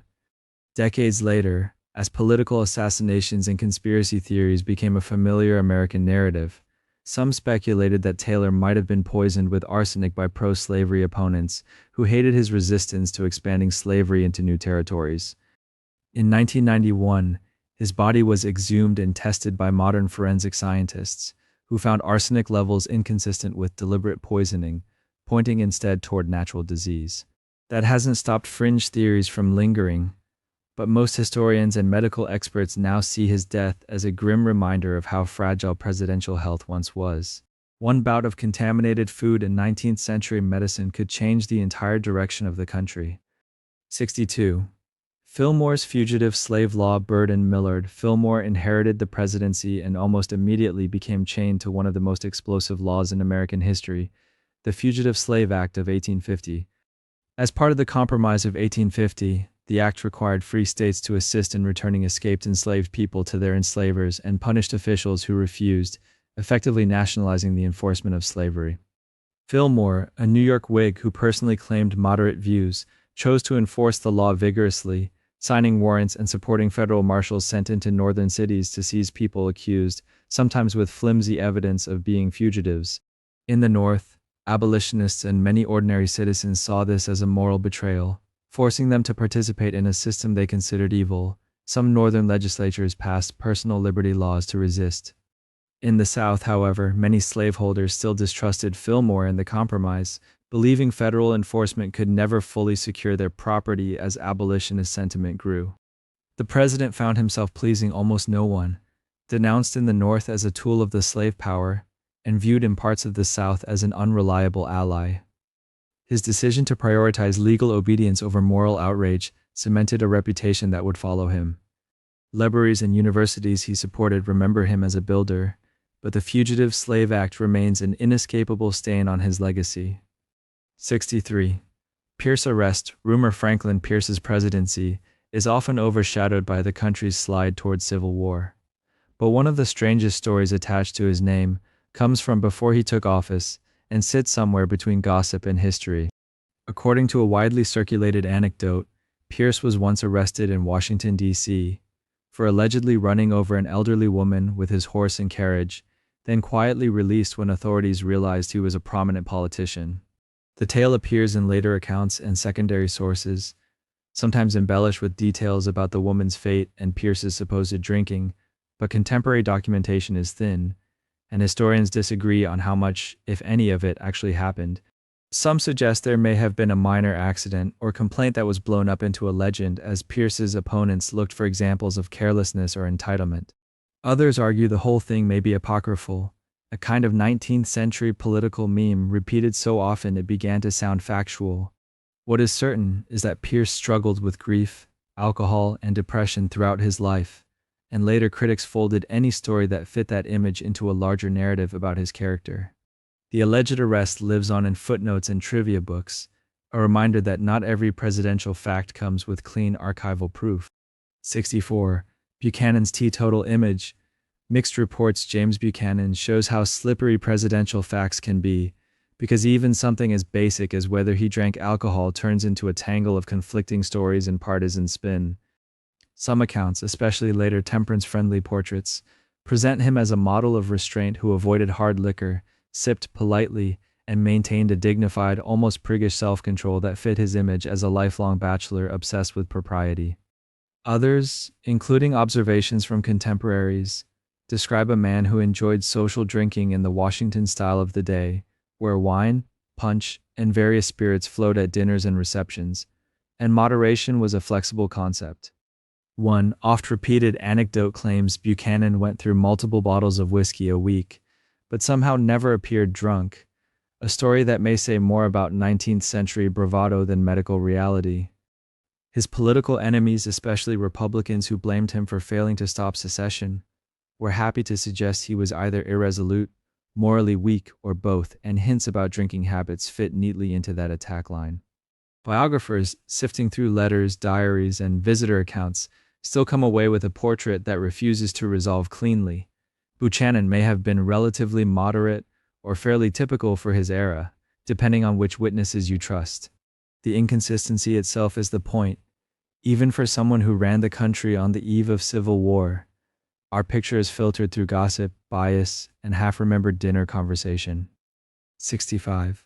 Lincoln's dream before assassination. Abraham Lincoln's death has been wrapped in layers of meaning for over a century and a half, and one of the most haunting layers is the story that he dreamed about his own assassination shortly before it happened. Several accounts, most notably from his friend and bodyguard Ward Hill Lamon, describe Lincoln telling a small circle about a strange, ominous dream in which he wandered the White House, followed sobbing sounds, and finally came upon a corpse lying in state in the East Room, guarded by soldiers. When he asked who had died, someone reportedly answered, "The president. He was killed by an assassin." According to Lamon, Lincoln told this story about a week or two before he went to Ford's Theater, as if half amused and half unsettled by the eerie symbolism. But historians note that Lamon's memoir was written years later, from memory, when the drama of hindsight could easily reshape details. Other sources recall Lincoln mentioning recurring dreams of a ship moving steadily through dark waters whenever some major crisis or battle was coming, a more generalized sense of foreboding rather than a precise murder preview. Skeptics suggest that the assassination dream may be a classic example of retrospective myth-making, people grafting a powerful symbolic narrative onto a tragedy after the fact because it feels fitting. Believers argue that Lincoln, a man deeply interested in fate, religion, and melancholy reflection, might well have shared such a dream exactly as told. Either way, the story endures because it makes his end feel not just sudden and violent, but strangely foretold, as if the president himself sensed that his life was moving toward a dark, inescapable curtain. 66. Johnson's tailor background. Andrew Johnson's path to the presidency began not in some grand law office or planter's mansion, but in a cramped tailor shop where he stitched seams and listened to customers talk. Born poor and apprenticed young, Johnson learned early how to patch holes in worn fabric and scrape together a living one garment at a time, an experience that would become central to his self-image as a champion of the mechanics and small laboring men. He eventually opened his own shop in Greenville, Tennessee, where he took pride in working at the bench even after he began dabbling in local politics, literally sewing clothes by day and debating policy by night. Regulars came in for fittings and left having argued about banks, tariffs, and the rights of ordinary white workers, giving Johnson what he later portrayed as a direct line to the concerns of his neighbors. His rise from tailor to state legislator, governor, senator, and finally vice president became a campaign talking point, proof that in America, even someone with calloused hands and limited schooling could claw his way upward. After Lincoln's assassination, that same background made Johnson an uneasy fit for elite politicians who saw him as uncultured and stubborn, a man whose rough social origins matched his blunt, confrontational style. Supporters saw authenticity. Critics saw a chip on his shoulder the size of a wardrobe. The tailor's bench stayed in his personal mythology, a reminder that the man who tried to manage Reconstruction once measured people with a tape and pinned cloth, not constitutions. 67. Grant's speeding ticket story. Ulysses S. Grant, the Civil War general who commanded huge armies and witnessed industrial-scale slaughter, is also linked to one of the most oddly domestic presidential anecdotes, getting a speeding ticket for driving his horse-drawn carriage too fast in Washington, D.C. According to widely cited accounts, Grant loved fast horses and occasionally pushed the limits on city streets, which led a local black policeman named William H. West to pull him over for reckless driving. In one version of the story, West had already warned Grant once and, on catching him again, reluctantly placed the sitting president under arrest, escorting him to the station where Grant reportedly accepted the fine and apologized without pulling rank. The tale has a tidy moral arc, equal enforcement of the law, presidential humility, a moment of quiet integrity that contrasts sharply with the later scandals of his administration, and its endurance owes a lot to how satisfyingly it checks all those boxes. Historians note that the story rests mainly on later interviews and recollections rather than contemporary newspapers or court records, making it hard to verify every detail, including the exact dialogue or even whether Grant physically entered a cell. Still, multiple sources from the late 19th and early 20th centuries repeat the core incident, suggesting something along these lines probably happened if embellished over time. Whether literally true in every respect or smoothed into legend, the image of Grant standing there as a chastened speeder, instead of a conquering hero, offers a strangely gentle counterpoint to his reputation for battlefield ruthlessness. It turns the stern figure from the $5 bill into a man who, at least once, got in trouble for enjoying a little too much horsepower. 68. Hayes ended White House public drinking. Rutherford B. Hayes entered the White House at the tail end of Reconstruction and the height of the temperance movement, and his administration's reputation for dryness owes a lot to both politics and his formidable wife, Lucy. Earlier presidents had treated alcohol as a standard feature of hospitality: wine at dinners, punch at receptions, liquor at social calls, because 18th and 19th century elites often assumed a gentleman knew how to drink without descending into chaos.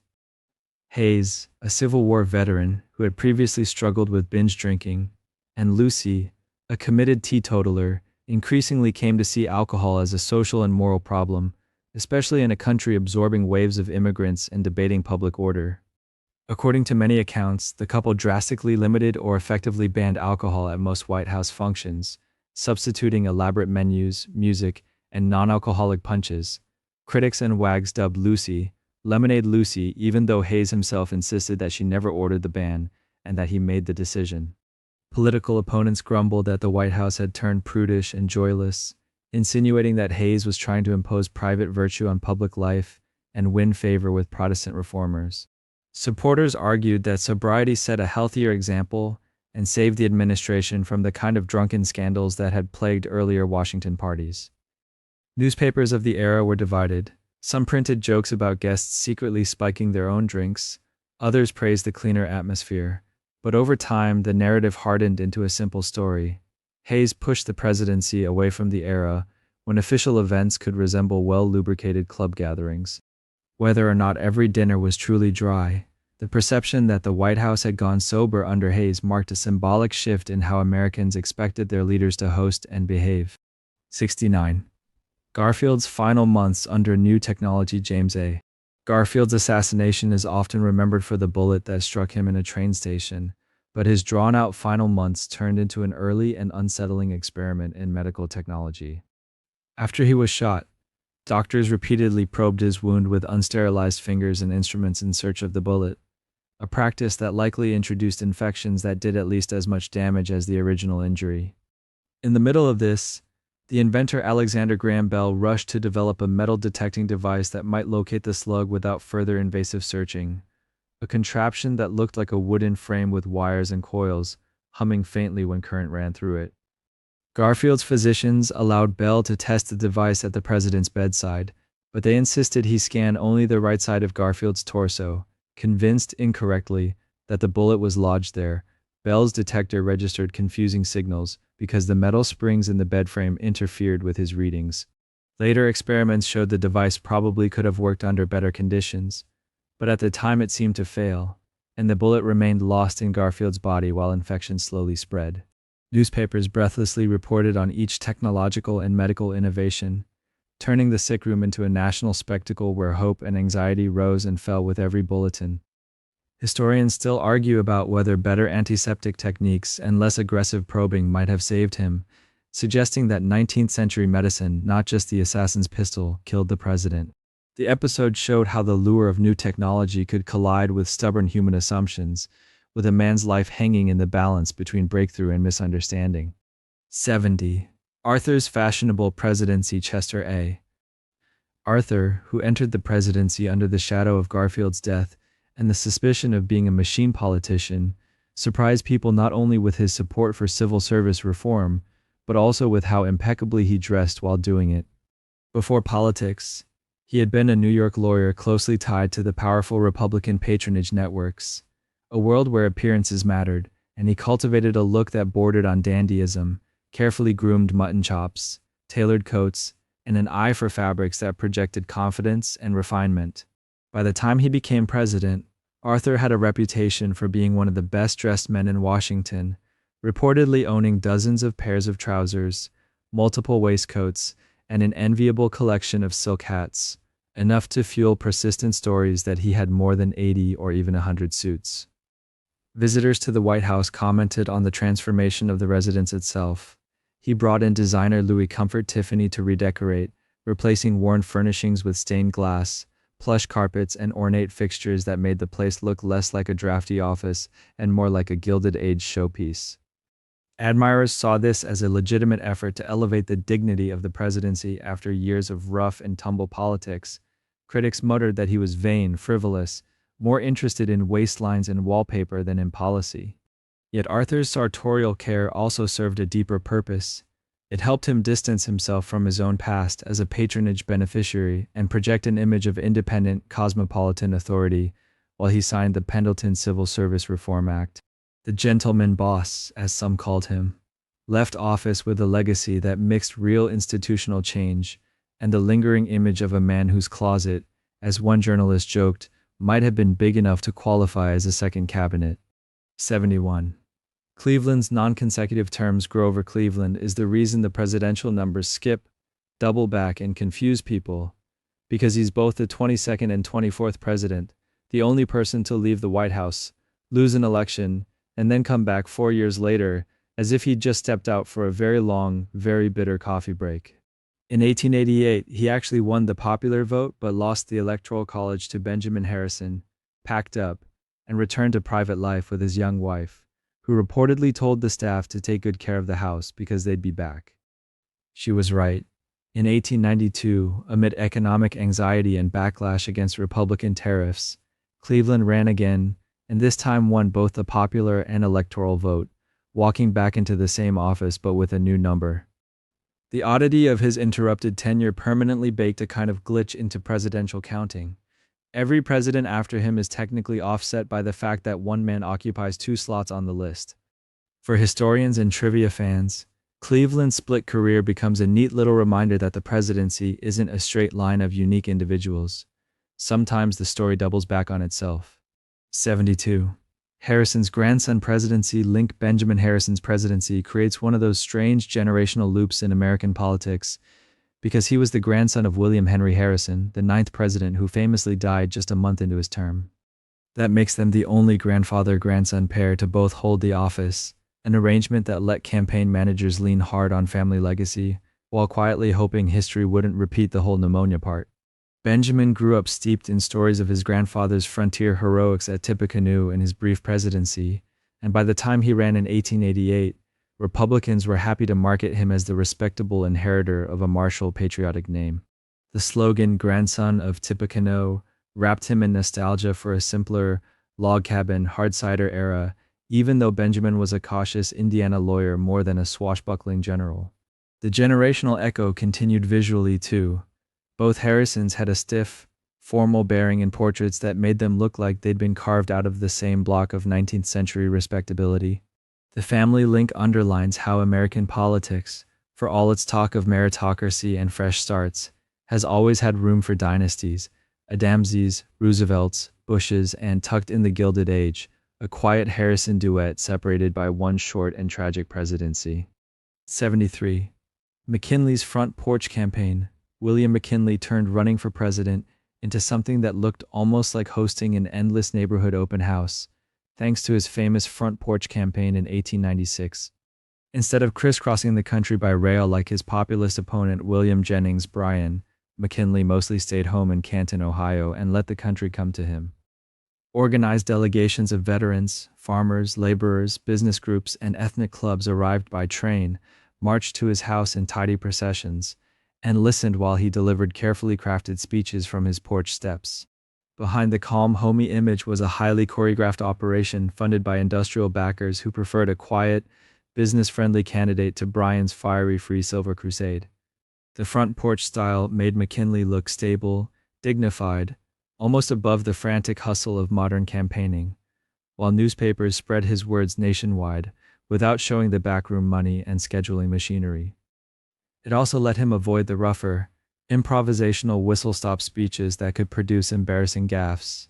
The strategy worked so well he used it again in 1900, cementing the idea that a candidate could project folksy accessibility without actually schlepping through every town. In a sense, McKinley anticipated the media-driven, stage-managed campaigns to come by turning one house in Ohio into the symbolic center of American politics. 74. Roosevelt and the teddy bear, that soft childhood companion tucked into countless beds, owes its name to a moment when Theodore Roosevelt refused to shoot a tied-up animal.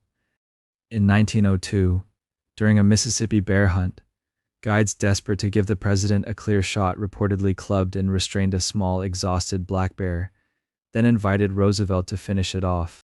Roosevelt, an enthusiastic hunter, but also a believer in what he called fair chase, refused to kill an animal that couldn't fight back and ordered it put out of its misery humanely instead.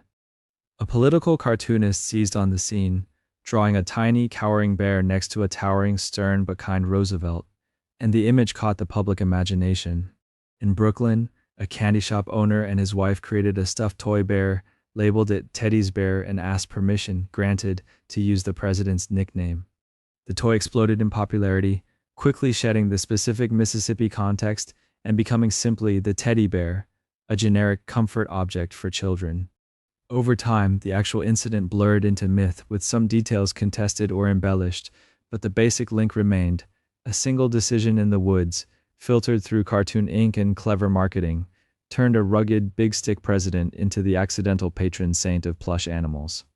75. Taft's stuck in the bathtub myth. William Howard Taft's historical image has been swallowed, quite literally, by a bathtub story that may say more about American humor than about what actually happened. The tale claims the hefty president once got stuck in a White House tub and required several aides to yank him free, a scene that has been illustrated, joked about, and repeated so often it feels like settled fact. What we reliably know is that Taft did order an enormous custom bathtub, big enough to fit several grown men, installed on the presidential battleship USS North Carolina, and similar oversized fixtures followed him in later posts. Some contemporaneous reports and memoir snippets mention concerns about standard tubs and cramped spaces, but the dramatic wedged and rescued moment lacks solid primary documentation. Historians suspect the image grew out of a mix of body-shaming political cartoons, stray anecdotes, and the public's fondness for slapstick, especially when directed at authority figures.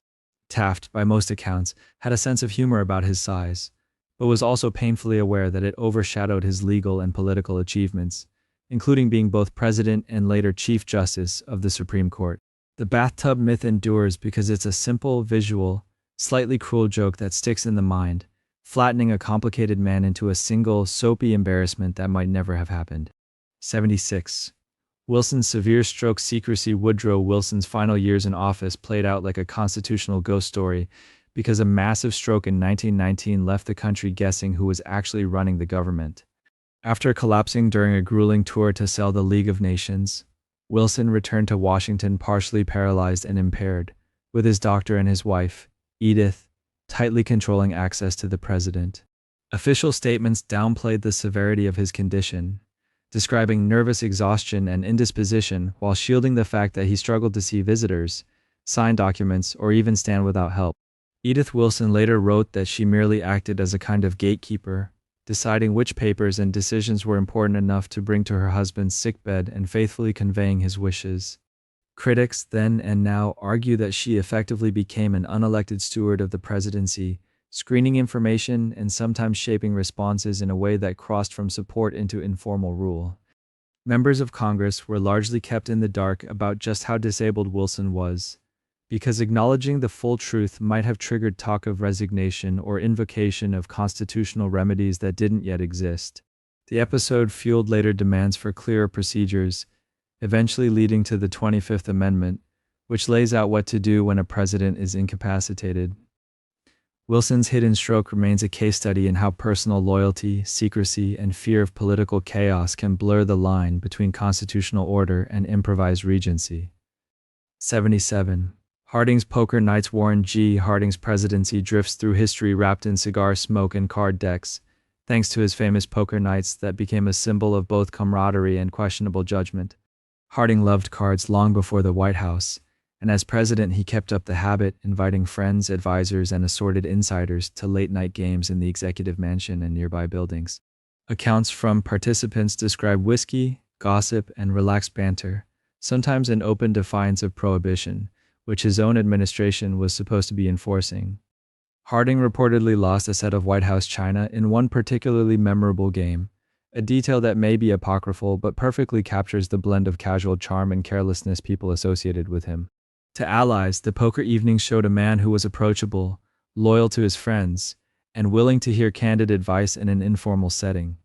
To critics, they epitomized the cozy, backslapping culture that allowed scandals like Teapot Dome to fester, as cronies in smoke-filled rooms cut deals and traded favors far from public scrutiny. Newspapers at the time alternated between treating the games as amusing human interest tidbits and as evidence that Harding valued good company and good liquor more than careful oversight. After his sudden death and the subsequent flood of corruption revelations, those poker nights hardened into shorthand for a presidency that felt less like a sober guardianship of the republic and more like an old boys club that happened to meet in the nation's most powerful house. 78. Coolidge and the Raccoon. Rebecca Calvin Coolidge, the famously silent, buttoned-up New Englander, had one of the strangest White House pets of all time, a raccoon named Rebecca. She originally arrived as part of a shipment meant to be eaten for Thanksgiving dinner, a not uncommon delicacy in some parts of the country at the time, but the Coolidges decided to spare her and keep her as a pet instead. Rebecca quickly became a minor celebrity, walking the White House halls on a leash, climbing curtains, and occasionally escaping to terrorize staff who hadn't signed up for raccoon duty. Coolidge, who barely showed emotion in public, doted on her, letting her sit on his shoulder and feeding her eggs and sweets despite warnings. When the family traveled, Rebecca sometimes rode along, causing chaos in train compartments and hotel rooms. The whole episode offers a quiet contradiction. The supposedly stiff, humorless president secretly loved a mischievous, semi-tamed wild animal that absolutely refused to behave in a dignified presidential way. 79. Hoover and the secret police phone code. Herbert Hoover, long before he was known as the face of the Great Depression, had a micromanager's fascination with systems and efficiency, and that extended to how he checked on law enforcement agencies. As president, he reportedly used the pseudonym Jack Spang when he called federal offices and local police departments, dialing in anonymously to ask routine questions, test response times, and see how frontline staff handled unexpected inquiries. The idea was to get an unvarnished look at performance without the "yes, Mr. President" treatment that usually followed his real name. Some operators and officers later discovered they'd been critiqued by the commander-in-chief after thinking they were dealing with an ordinary citizen or low-level official. The alias fits Hoover's engineering mindset: treat government like a giant network of switches and gauges you can test at random, even if it means the leader of the free world is pretending to be a guy named Jack on the phone. 80. FDR's fireside radio mastery. Franklin Roosevelt didn't just use radio. He practically invented the idea of a president being a calm voice in your living room. His fireside chats were short, carefully prepared addresses delivered in a conversational tone that made listeners feel like he was talking to them personally, not lecturing a faceless crowd. At a time when the Great Depression had shattered trust in institutions and bank failures spread panic, FDR used those broadcasts to explain policies in plain language, asking Americans to stay calm, keep their money in reopened banks, and give New Deal experiments a chance. During World War II, the same intimate style helped people process terrifying news about battles, rationing, and casualties without feeling abandoned by their government. Earlier presidents had relied on newspapers, which could twist or abridge their words. Radio let Roosevelt bypass hostile editors and speak directly to millions at once. His mastery of tone, firm but reassuring, authoritative without sounding distant, set the template for modern address the nation moments, and showed that technology could soften, rather than harden, the image of presidential power. 81. Truman's White House reconstruction. By the time Harry Truman moved into the White House, the building looked stately on the outside and terrifying on the inside. Floors sagged, chandeliers swayed when people walked upstairs, and one evening a leg of Margaret Truman's piano reportedly punched straight through the floor of the family quarters.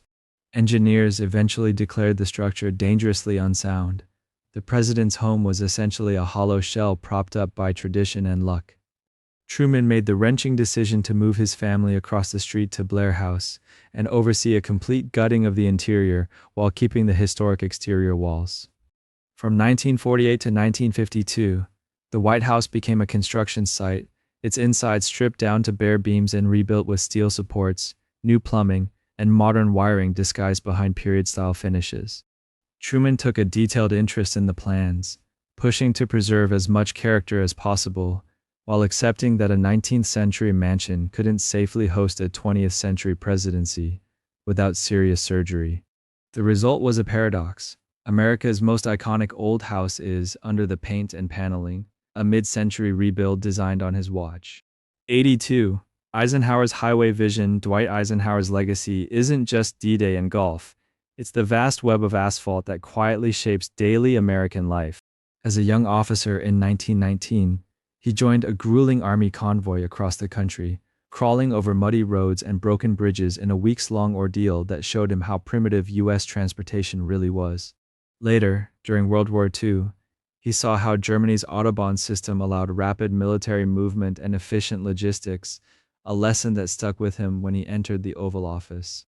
As president, he championed the Federal Aid Highway Act of 1956, which launched the interstate highway system under the dual banners of economic development and national defense. The new roads were officially categorized as vital for evacuations and troop movement in case of war, giving them a security justification that helped win funding. The interstates transformed commerce, commuting, and even vacation habits, but they also sliced through neighborhoods, encouraged car dependency, and helped empty out some city centers, consequences Eisenhower didn't fully anticipate. Still, his push for a unified, numbered, high-speed network turned a patchwork of local roads into the backbone of modern American mobility. 83. Kennedy's back pain secret treatments. John F. Kennedy projected youth, vigor, and effortless elegance, but behind the photos of sailing and touch football was a body that constantly betrayed him. He suffered severe chronic back pain for much of his adult life, compounded by injuries from World War II and experimental surgeries that sometimes made things worse.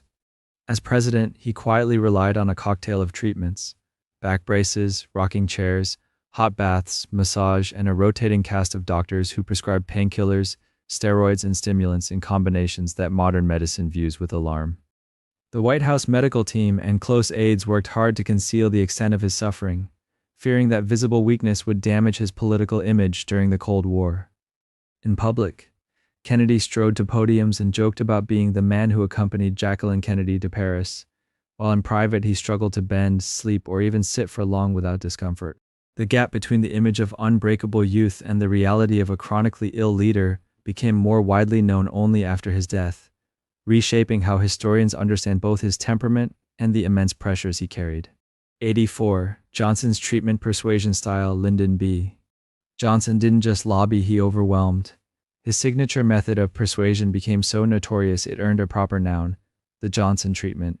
It involved towering over people physically if possible, leaning in close, invading personal space, fixing them with intense eye contact, and unleashing a relentless stream of flattery, threats, promises, jokes, gossip, and customized pressure until resistance crumpled.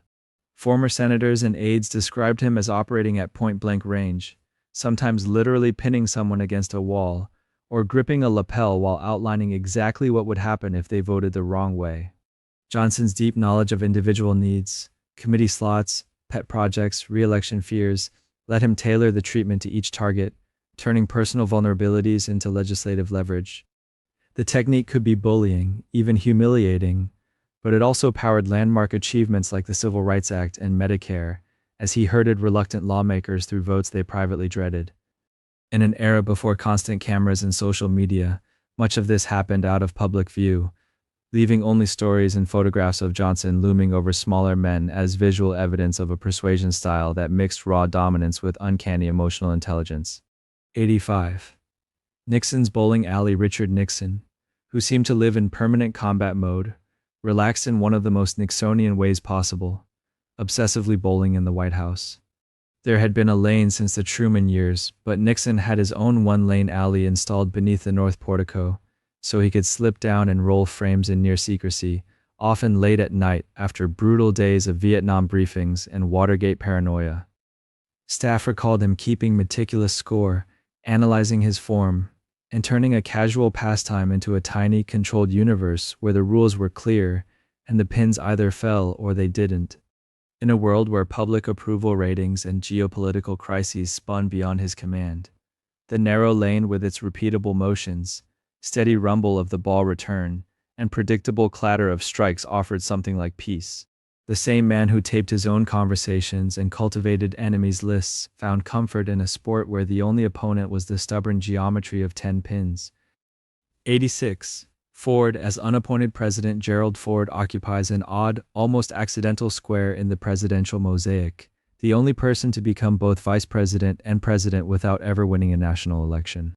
When Spiro Agnew resigned in 1973 over corruption charges, Richard Nixon used the brand new 25th Amendment to nominate Ford, then House Minority Leader, as vice president, and Congress confirmed him.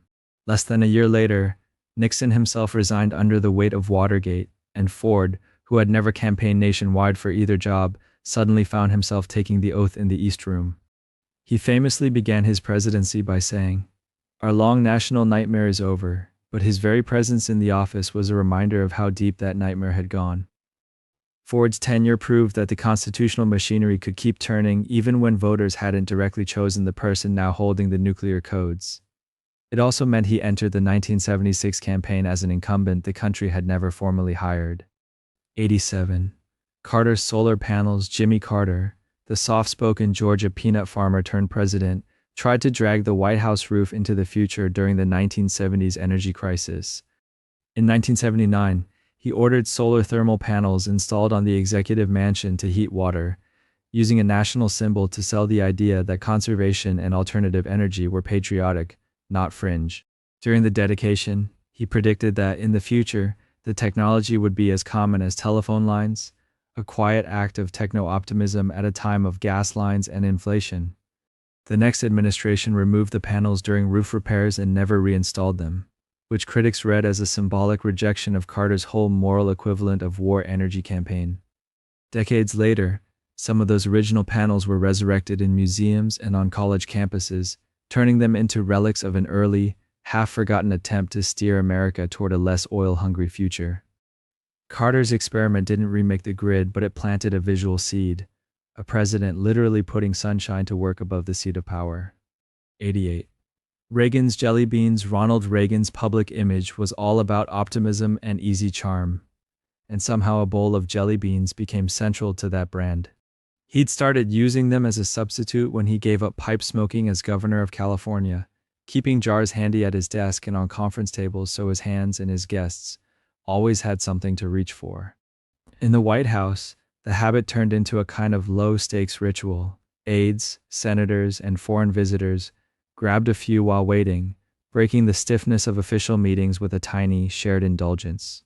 A special Reagan mix was even created by a California company, and patriotic red, white, and blue assortments showed up at events and on Air Force One.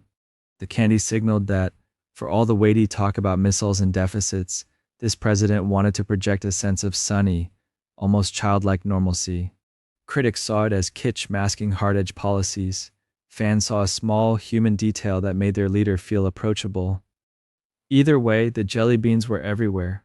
Proof that sometimes a presidency crystallizes in something as trivial as what sits in a glass jar on the Resolute desk. 89. Bush and the vomit incident in Japan. George H.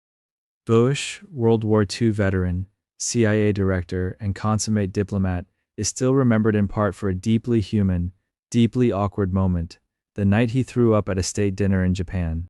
In January 1992, during a high-pressure economic visit, Bush suddenly became ill at the table, slumping forward and vomiting in the lap of Japanese Prime Minister Kiichi Miyazawa before fainting. The White House later blamed a stomach flu, but the images and reports ricocheted around the world, spawning jokes, late-night monologues, and even a Japanese slang term for that exact kind of public disaster. For a president who prided himself on composure and courtesy, it was a nightmare scenario, a body simply refusing to follow the script of diplomacy. Yet the incident also underlined something easily forgotten beneath the pomp. These men who carry nuclear footballs, negotiate treaties, and project steady leadership can still be blindsided by bad shellfish and jet lag like anyone else. Bush recovered quickly. The headline, unlike the table linens, lingered much longer. 90. Clinton's late-night policy habits. Bill Clinton's presidency ran not just on politics, but on caffeine and stamina, powered by a brain that seemed allergic to off switches. He was notorious for staying up well past midnight, dragging staff into marathon sessions where he devoured briefing books, debated policy details, and toggled between domestic issues and foreign crises with a kind of restless joy. Aides described emerging from late-night meetings bleary-eyed while Clinton wanted to keep going, asking more questions, calling experts at home, or wandering into other offices to talk strategy. The West Wing became a place where pizza boxes and thick memos coexisted on conference tables at 2 a.m., and where decisions could be shaped by whoever was still awake when the president needed to think out loud. Critics argued that this chaotic, last-minute style contributed to missteps and blurred boundaries. Admirers said it showed a voracious curiosity and willingness to wrestle with complexity instead of delegating it away. Either way, the glow of late-night desk lamps became part of his governing myth. A president who treated policy not as a set of talking points, but as an endless conversation, he was determined to keep going. 91. Bush's White House mountain bike culture. George W. Bush brought a different kind of energy ritual into the presidency, pounding out miles on a mountain bike like a man trying to outrun stress. An avid runner before knee problems pushed him toward cycling. Bush carved trails at Camp David and sought out rugged paths on his Texas ranch, turning workouts into a regular, near-sacred part of his routine. Secret Service agents had to adapt, training to keep up on bikes over rocks and roots instead of just jogging beside a limousine. He sometimes invited reporters, wounded veterans, and staffers on rides, using the shared exertion as both bonding exercise and a way to project physical vigor at a time when critics questioned his intellectual depth. Mud-splattered photos of the president in bike shorts and a helmet sat oddly beside images of war briefings and cabinet meetings, but they revealed something central to his style, a preference for gut-level, physical outlets in the middle of a job that often demands abstract, cerebral detachment. In a presidency defined by weighty decisions, those trails offered a narrow, winding escape route, if only for an hour at a time. 92. Obama's basketball stress relief. Barack Obama carried a different kind of war room into the White House, the pickup court, with its scuffed floors and trash talk. He'd been a serious high school player in Hawaii, and as president he used basketball like a pressure valve, organizing games with staff, lawmakers and friends where hierarchy briefly flattened, and the only thing that mattered was whether the shot dropped. Reporters and aides learned that some of the most candid policy conversations happened not in the Situation Room, but while catching their breath on the sidelines. For a president constantly accused of being cool or detached, the court was where that cool turned kinetic, where strategy and competition bled together. His jump shot became shorthand for a governing style that prized patience, spacing, and looking for the open man, even as the rest of Washington preferred football metaphors about blitzes and tackles. In a building full of scripted encounters, the sweaty, unscripted games offered something closer to honesty. 93. Trump's Diet Coke button. Donald Trump brought his own brand of excess minimalism to the Resolute desk, a small, innocuous button that summoned Diet Coke. Sitting in a wooden box where other presidents might place pens or paperweights, it reportedly called a butler who would deliver his preferred drink on a silver tray, a tiny ritual that somehow encapsulated the entire Trump aesthetic. Guests described the moment with a mix of amusement and disbelief, watching a president press a mystery button and, instead of missiles or aids, produce a chilled soda. Supporters saw it as harmless quirk, proof that he refused to pretend the office was anything other than his personal workspace. Critics took it as a symbol of indulgence and a service culture warped around one man's whims. When the button quietly disappeared early in the next administration, it became a minor but telling footnote. Even the smallest objects in the Oval Office can become contested emblems of what power should look like. 94. Biden's Amtrak identity. Joe Biden carried a different icon of power into the presidency, not a private jet but a commuter train he'd ridden for decades.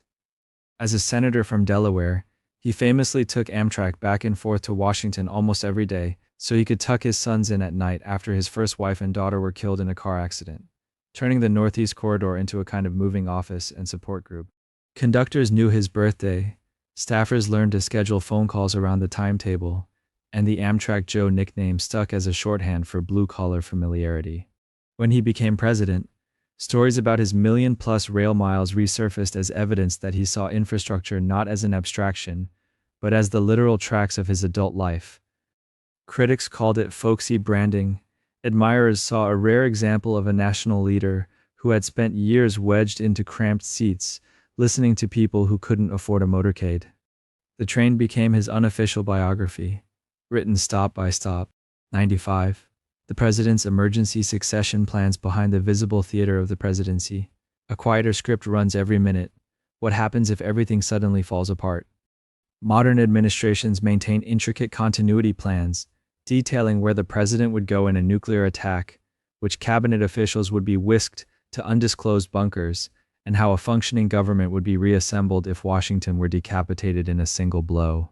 These plans grew out of Cold War nightmares and hardened after 9/11, producing secret facilities in mountains, backup communications networks, and rehearsals where stand-in governments quietly practice operating in catastrophe. Most citizens only glimpse this world during State of the Union addresses, when a designated survivor stays away from the Capitol, a living insurance policy against mass leadership loss. The rest of the time, it exists as a shadow architecture beneath the normal one, a reminder that every photo op, every holiday party, every briefing in the West Wing has an invisible twin scenario. Where do we run, and who's left in charge, if this moment goes dark? 96. The Oval Office shape choice, the most famous room in American politics, is weird before a word is spoken, because it isn't a rectangle like almost everything else. The Oval Office inherits its shape from earlier presidential mansions and European palaces, where oval and elliptical rooms were used for formal receptions, their curved walls gently guiding processions and conversations in looping circuits rather than hard corners. George Washington's Philadelphia residence had an oval room for levees, and the idea stuck as a symbol of ceremonial presidency: no head of the table, no obvious edge where power stops. When the West Wing was rebuilt after a 1902 renovation, and again under Franklin Roosevelt, architects preserved and refined that curve, turning geometry into symbolism. The shape subtly alters behavior. People drift, cluster, and circulate instead of lining up, and photographs rarely capture how disorienting that can feel. It's a space designed so that whoever stands behind the desk seems naturally central, even as visitors are pulled into the gentle orbit of the room itself. 97. Presidential handwritten notes tradition. For all the typed speeches and digital briefings, a quieter, more intimate language has always threaded through American presidencies: the handwritten note. Presidents from Eisenhower to Obama kept stacks of personalized cards or stationery on their desks, dashing off quick lines to staffers, lawmakers, foreign leaders, or grieving families: congratulations, condolences, thanks, encouragement, often in their own uneven script. In an ecosystem saturated with form letters and ghostwritten prose, those notes became powerful currency, tiny proofs that the most insulated man in the country had paused to think of you specifically.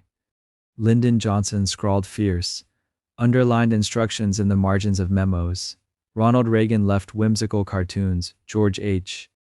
Bush was famous for gracious, almost old-world thank you letters that sometimes outlasted the policy they referenced. Historians mine these scraps for clues about personality and priorities, but at the time they worked more simply, as small, human gestures that could bind loyalty or soften opposition in ways no official directive ever could. Ink, not just power, left marks. 98. The White House underground expansions beneath the manicured lawns and stately columns of the White House. A very different landscape has grown. Layers of concrete, steel, and secrecy.